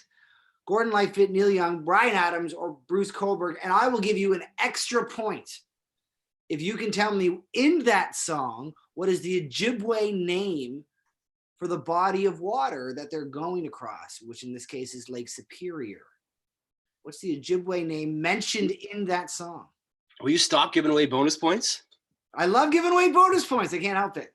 Do we have any Northern Ontario people out there on this? Who knows the song? Thunder Bay out there? The lyric goes, a big lake called, what is it? But what celebrated Canadian songwriter was nominated for a Grammy for his song, The Wreck of the Edmund Fitzgerald? Was that Gordon Lightfoot, Neil Young, Bryan Adams, or Bruce Cockburn? Which one was it? Good question. Great question. A little piece of Canadiana there. Moving right along, folks, to question number 9.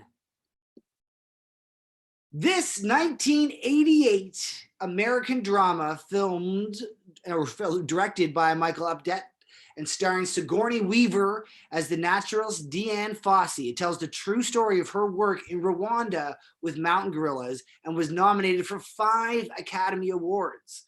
What was the name of that film? Was that The Beast Among Us? Was that Once We Were Apes? Was that C, Planet of the Apes?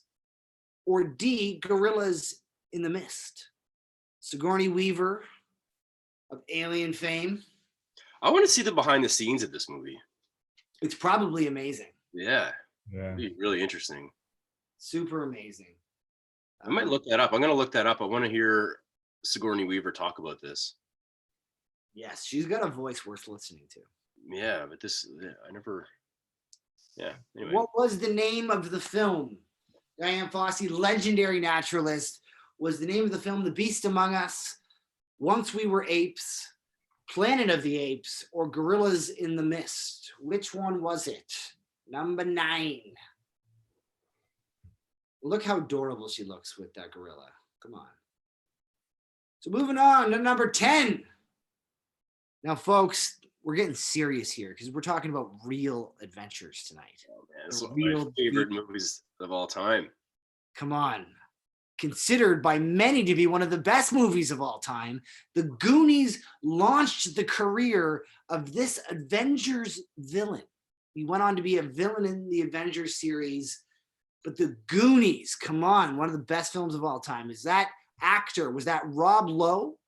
Was that B, John Cusack? Was it C, Josh Brolin?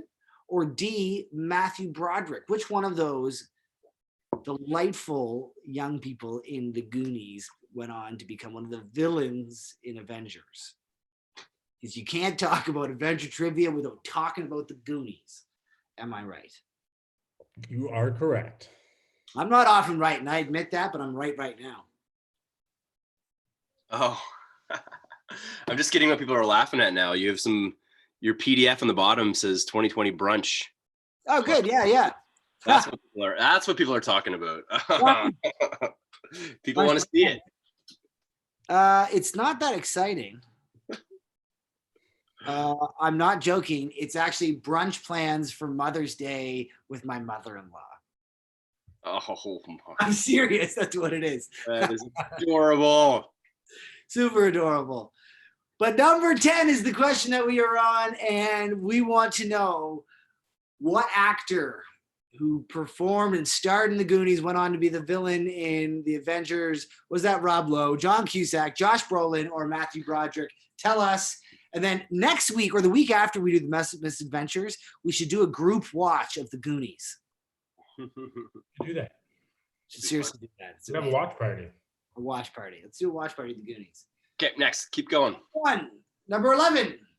What trail was featured in the movie starring Reese Witherspoon in the book written by Cheryl Strayed? Was that A, the Pacific Crest Trail? Did she hike B, the Pacific Rim Trail? C, the Appalachian Trail? Or D, the Great Trail? Which trail did she walk in the movie and in the book and in real life? Our good friend Tim Brown did this trail just last year. He talked about it at Night of Adventure. Talked about it, and what is amazing is this trail is also, I mean, it spans the length of the United States, and before he had done it, the longest he had hiked was 10K. And that just further proves people that you don't need to be like an elite athlete to do these crazy adventures. You can just be a person. And that's sort of what's talked about in this film, is that she was just a regular person chasing and fighting some demons, decided to hike this trail, and she did it. So which trail was it? The Pacific Crest Trail, Pacific Rim Trail, the Appalachian Trail, or the Great Trail? Which one? Number 12. Now we're getting into the real good stuff here. This is a hard one to get a picture for. This was, I bet, a hard one to get a picture for, but it is worth asking, because what famous lost fish was held captive in a dentist's office at the address 42 Wallaby Way, Sydney, Australia? Which lost fish made famous in a movie was held captive at 42 Wallaby Way, Sydney, Australia? Ask me and I'll tell you again. And the dentist's name was P. Sherman. Yes. P. Sherman, Wallaby Way, Sydney, Australia. Which fish was it? Was that Willie? Was that B, Dory? Was that C, Gus? Or D, was that Nemo? Who was it? I don't know. Everyone should know this. Come on. You should know this. P. Sherman, 42 Wallaby Way, Sydney. Ask me, I'll tell you again. Number 13. Caitlin just posted, oh, Gus. Oh, Gus is. Yes, Caitlin's. Not Gus the dog, Caitlin. Gus the dog. Although he is Gus is the bar? a wily little fellow, it wouldn't surprise me at all if he ended up down there in beautiful Australia. Number 13, 7 Years in Tibet, is a 1997 American biographical war drama film based on the 1952 book of the same name, written by Austrian mountaineer Heinrich Harrer on his experiences in Tibet between 1944 and 1951 during World War II, the interim period, and the Chinese People's Liberation Army's invasion of Tibet in 1950.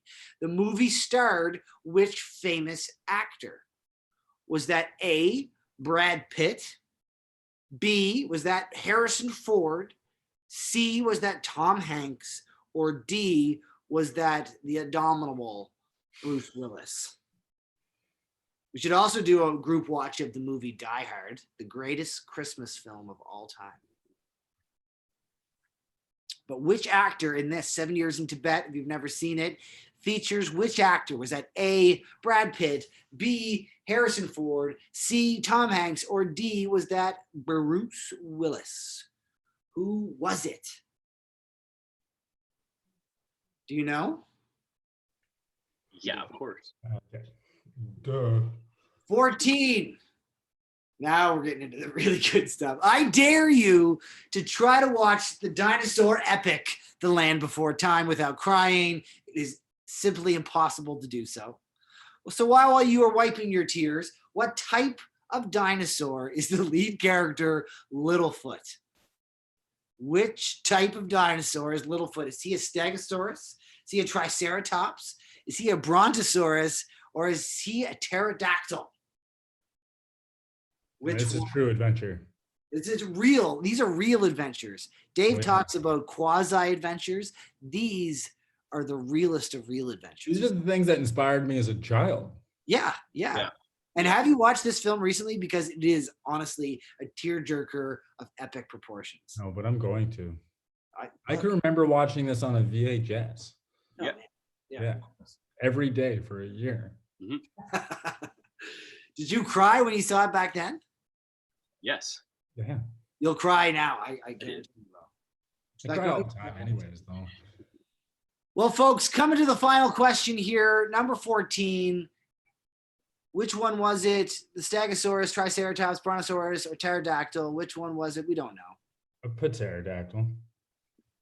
But finally, number 15. What Scottish duo wrote the anthemic drinking song 500 Miles? Now, that's a real trek. Which reportedly, this song reportedly still earns the group over $1 million a year in royalties, which is crazy. But I mean, that's not even accounting for the fact that probably they should get money for the amount of times it's sung in bars around the world. But what group was it? Was that the Pogues? Was that B, the Pixies? Was that C, the Proclaimers? Or D, the Police? Who wrote and sang the anthemic drinking song 500 Miles? Which is a serious way to go. It's a serious walk for love. For love. But worth it, probably. I'd walk that far. Oh, that's sweet, Dave. You'd walk that far? Oh yeah. But who was it? Was it the Pogues, the Pixies, the Proclaimers, or the Police? And folks, that takes us to the end. 500 miles is only like Quebec City. You could walk there in like a couple weeks. Oh man, so easy. Lots of answers coming through already. That's great. Get your answers on over to us. That is adventures in music and movies. Definitely heavier on the movie end of things. I apologize for that, but that's kind of where my headspace was right now. Do you know where this photo is that I put in here? You know where this is? Is that the Isle of Skye? It's the old man. Yeah. Jen yelling from the basement. That is the old man store in Scotland. Scotland. I didn't want to put the picture of the band, so I just put a nice, cool Scottish hike that we did about a year ago, actually. This is not my photo. My photo's not this nice, but It's a beautiful photo. it's really nice. Yeah. Okay. Can we repeat number 7? That is the last one. That is the last one. Repeat number 7. Natasha wants number 7 repeated, and she put a smiley face, so I guess we'll do it. 7 is In the Heart of the Sea. She just wanted to see Chris Hemsworth again. Oh my God, absolutely. So In the Heart of the Sea is a movie, but it details a book. It's the true account of the whaling ship, the Essex, and the run it had with a very angry mother sperm whale. A famous novel that was written was based on the exploits of the Essex. Which novel was based on that? Was it The Old Man in the Sea, The Perfect Storm, Moby Dick, or Master and Commander? Which was it? Any others while we're still here? Chris, you want to send just the email address one more time? Yeah. I'm getting lots of emails, which is awesome. Great. Yeah, sweet. Well, thanks, guys. This has been a great distraction for us, I think, too, which is nice. Yeah. So, and thank you to Chris and Dave. They put in a lot of effort putting together these slides and stuff today. Thank you, guys. This has been awesome. Our sponsors, Northeast Trail Shop as well. And what we'll do is we're going to have to kind of go through these. Number four. Jeff wants number 4 before we keep going. Number 4 is coming at you. We will sort through these, the winners, and announce something on our page, our Facebook page, within the next little bit.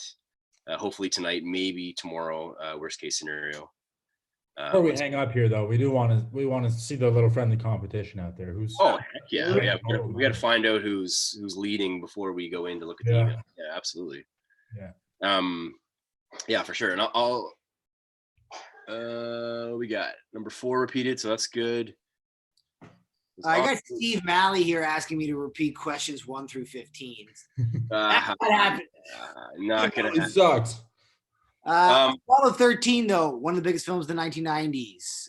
The actor who plays Gene Kranz, who's the mission control director, who was it? Bill Paxton, Ed Harris, Tom Hanks, Emilio Estevez. All right, so we'll give another 10, 15 seconds before we go through the answers. And then we're gonna see who is coming up on top. We'll get a little friendly competition. We'll get everyone to add up all their scores and put it in the comments. I think let's roll with it, bud. I got a whack of emails there, so Jeff just sent his through, and he's the one that asked for that extra question. So I think we're good to go. All right, let's hit it. Let's do I'd also like to thank North Brewing as a sponsor for the beer. Yes, thank you again to North. They are doing. They deliver right now. If you live in HRM, they are doing delivery services, which is amazing. Sweet. Or contactless pickup, so you can order online and then show up at the brewery, and they'll come out and put the beer outside, and you can pick it up and take it home safely. So when you're out doing your errands, getting your groceries, add them to the list if you live close by.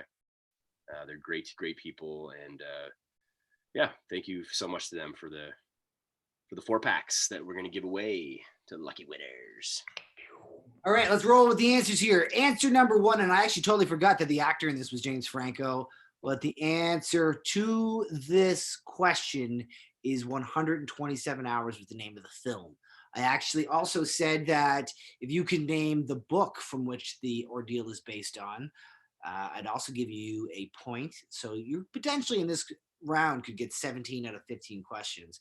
But the name of that movie was 127 Hours. The name of the book, ironically enough, is Between a Rock and a Hard Place. A Rock and a Hard Place. 127 Hours. You should watch the film. I won't give away the ending, but it's kind of gruesome.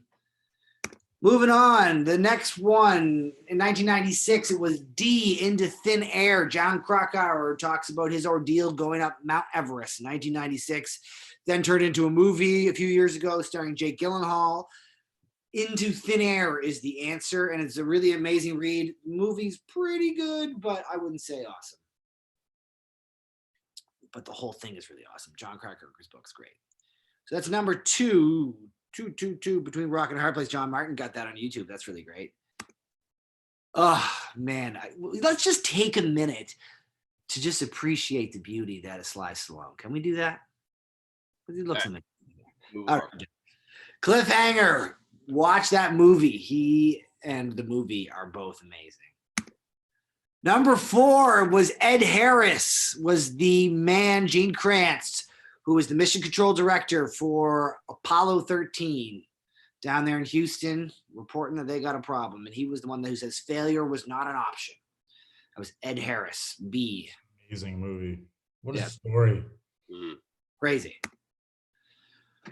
D, amazing soundtrack to the film Into the Wild, was featured by one of my faves, Mr. Eddie Vedder. It's D, and he played ukulele on a lot of the songs, sings them, and that most popular of the songs probably from that whole album was Hard Sun, written by a Canadian. Yeah, a lot of the songs he did that are on that album for the movie, the soundtrack, they're originals too. Like he wrote, I think 5 or 6 or 7 of them just for the movie, which is pretty cool. Yeah, just total boss, Eddie Vedder, just hanging out, living in Hawaii, being a dude.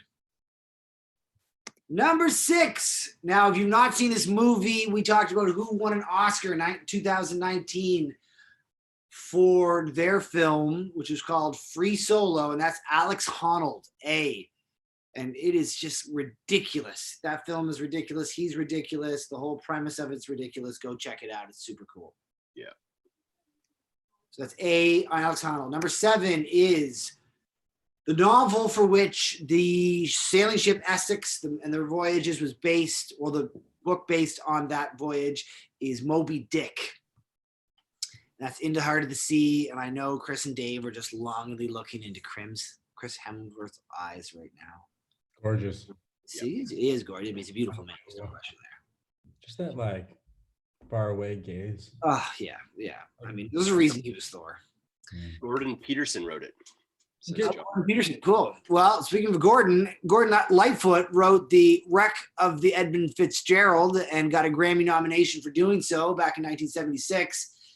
I also asked if you could name the Ojibwe name of Lake Superior mentioned in that song as a bonus point. And if you got that, you get an extra point. So Gordon Lightfoot wrote the song, but if you can remember the lyric, which is on the big lake they call Gitchagumi. Opportunity to get We've got people on here. Sorry, interrupting. We've got people on here as far away as Yellowknife right now. What? Code words, and they're friends, and they're up there. They're still cross country skiing up there. There's got to be feet of ice on Great Slave Lake right now. That's pretty cool. Yellowknife's got to be the furthest away. That's super amazing. That's awesome. That is amazing. So Gordon Lightfoot, and that bonus question again, Gitchagumi, which is the name of Lake Superior, the Big C, the Ojibwe called it. I think Jordan Murphy got the bonus points there. Yeah, nice. Gorillas in the Mist was the film all about the naturalist who worked hard to understand and study the gorilla mountain, or the gorillas who lives in the mountains in Rwanda. It's a really good film, actually. And for those people who've never seen it, you should check it out because it's actually really good. And Sarkini Weave is amazing in it. And talks about this whole struggle, and lots of things happened in Rwanda, obviously genocides and many other civil wars and things, and yet they managed to keep a thriving population of these gorillas alive. Pretty interesting. The Goonies, come on, again, a watch party. Let's talk about it. Goonies featured Mr. Josh Brolin, was the older brother in the Goonies, and then we saw him again in the Avengers as the villain, Thanos. Did anybody get this one right? I hope so. I bet you there are some Goonies keeners out there who definitely. I'm a Goonies keener, but I didn't know. I didn't watch the Avengers and stuff, so I didn't know. Josh Brolin, come on. I did not get this one right. He is a handsome man. Handsome both as a supervillain and handsome in the Goonies. We should have had a child picture of him there too, because I can't figure out who he is. Yeah, sorry about that. So that was my fault. I've actually put that picture in there. Yeah. Look at him. Look how handsome he is. Number 11 is the Pacific Crest Trail that Cheryl Strand hiked. The old PCT, yeah, our good friend Tim Brown hiked this, talked about it at Night of Adventure. Great book, great movie, and great trail. Super amazing. I remember watching the pictures that Tim presented at Night of Adventure and being super humbled and inspired by it. So really super cool. Pacific Crest Trail. I kind of try to throw you off with the answers there, but saying the Pacific Rim Trail. So hopefully I got some of you off the scent. That's number 11, the Pacific Crest Trail, letter A. P. Sherman 42 Wallaby Way, Sydney was where Nemo was held captive in Finding Nemo, one of the best kids and adult films of all time. Ask me, I'll tell you again. Direct quote from the film. So that's Nemo. D for 12. 7 Years in Tibet featured what actor? That was A, Brad Pitt. Actually a very good film. Brad Pitt's an amazing actor, and really neat film about a really interesting time in history. Tibet to this day is still under Chinese control, and obviously there's a lot of controversy and a lot of momentum to try to see it become a sovereign state again. It is not. It's under Chinese control, and that's how it all happened back just after the Second World War. So you should check the film out. Really good. It features Brad Pitt as the actor, and that's letter A. We have someone playing from Sydney, Australia, Dave. What? Yeah. Stop it. Really? That's amazing. She's playing with friends in Nova Scotia right now, so that's pretty cool. Man, that's cool. There you go. Very cool. That's incredible. Okay, so that wins. And if you're in Sydney, have you been to 42 Wallaby Way? And people in Sydney, do they watch Land Before Time as children? That's a good question too, but it was a Disney film, wasn't it? So I feel like it was a big deal. Yeah. And Littlefoot, the main character. Worst movie ever. What is it? What? Can't be talking about. No, don't talk about it out. I'm like that. It's an absolute classic. It's a cherished, treasured classic. And also emotional.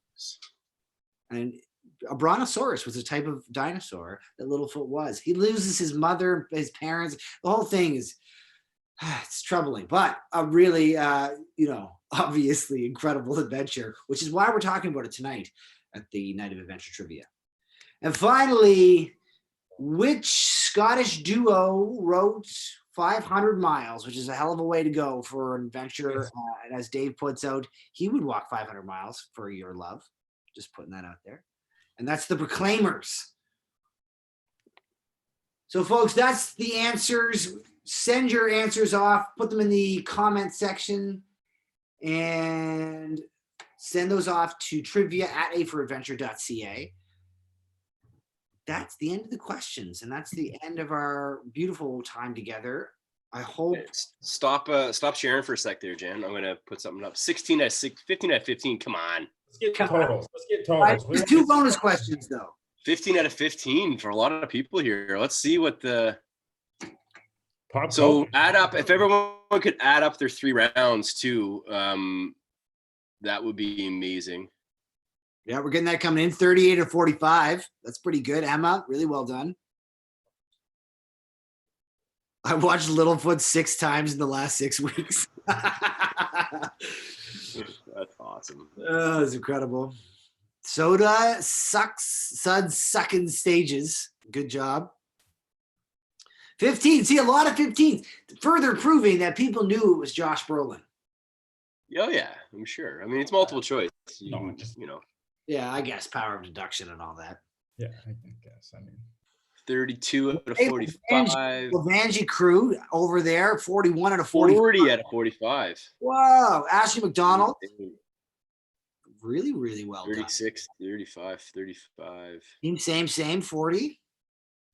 Soda and Suds sucking sags. 33-ish. Jesse, 33-ish. I like that. Awesome. Well, we're gonna have to go through and see who the big winner is. If you haven't put yours down, 45 out of 49. What? John Martin. To do a background check on this John Martin. That's impressive. That is Wow. Wow. That is awesome. So yeah, we'll go through, pick a winner, and then we'll do 2 random draws for the other 2 prizes. So, give away some beer, give away some North Face stuff. We have I have a T-shirt from Stanfest for A for Adventureland. We got some stickers and odds and ends that we'll get out to everybody. If you are a winner and you don't live here, if you do know someone that lives in Nova Scotia, they can pick it up for you. That'd be amazing. If not, yeah, especially when it comes to the beer. Up on the screen now, it's been up there for a bit. As you can see, Dave was mentioning this before. We're doing a night of misadventures as part of the Night of Adventure series. We're going to do it next week. It's going to be, I'm really excited about this because we're going to do it on Zoom, Dave and Jan and I are on right now, but we're going to have everybody join a call. And we're just gonna do one big party on Zoom. I think it's gonna be really neat. I've been a part of a couple live shows and performances that have been on Zoom. It is a pretty cool experience to be all in the same virtual room together. There's going to be some pretty funny stories. I know there's going to be some funny stories of people flipping their boats and losing all their fishing gear in rivers, and there's going to be stories of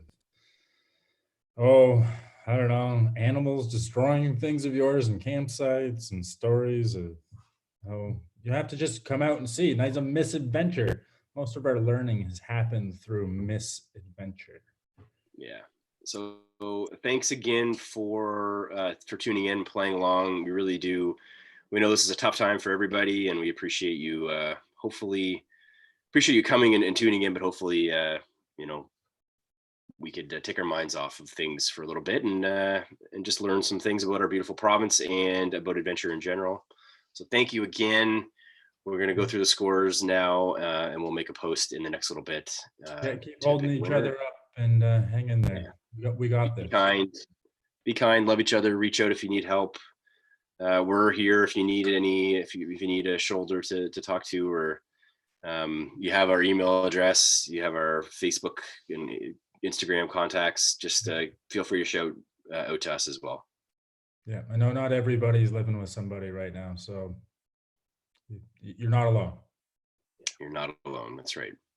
Okay, guys, love you guys. Thank you very much. I love you guys too, Dave and Jan. Thank you for doing this, and check out our socials for updates on the next fun things coming up. We appreciate you guys. Thank you very much. All right. Take Okay, care. Love each other. Thank you so much. It's been fantastic. See ya. I don't know how to leave, so I'll just stay here till it ends. I live here now.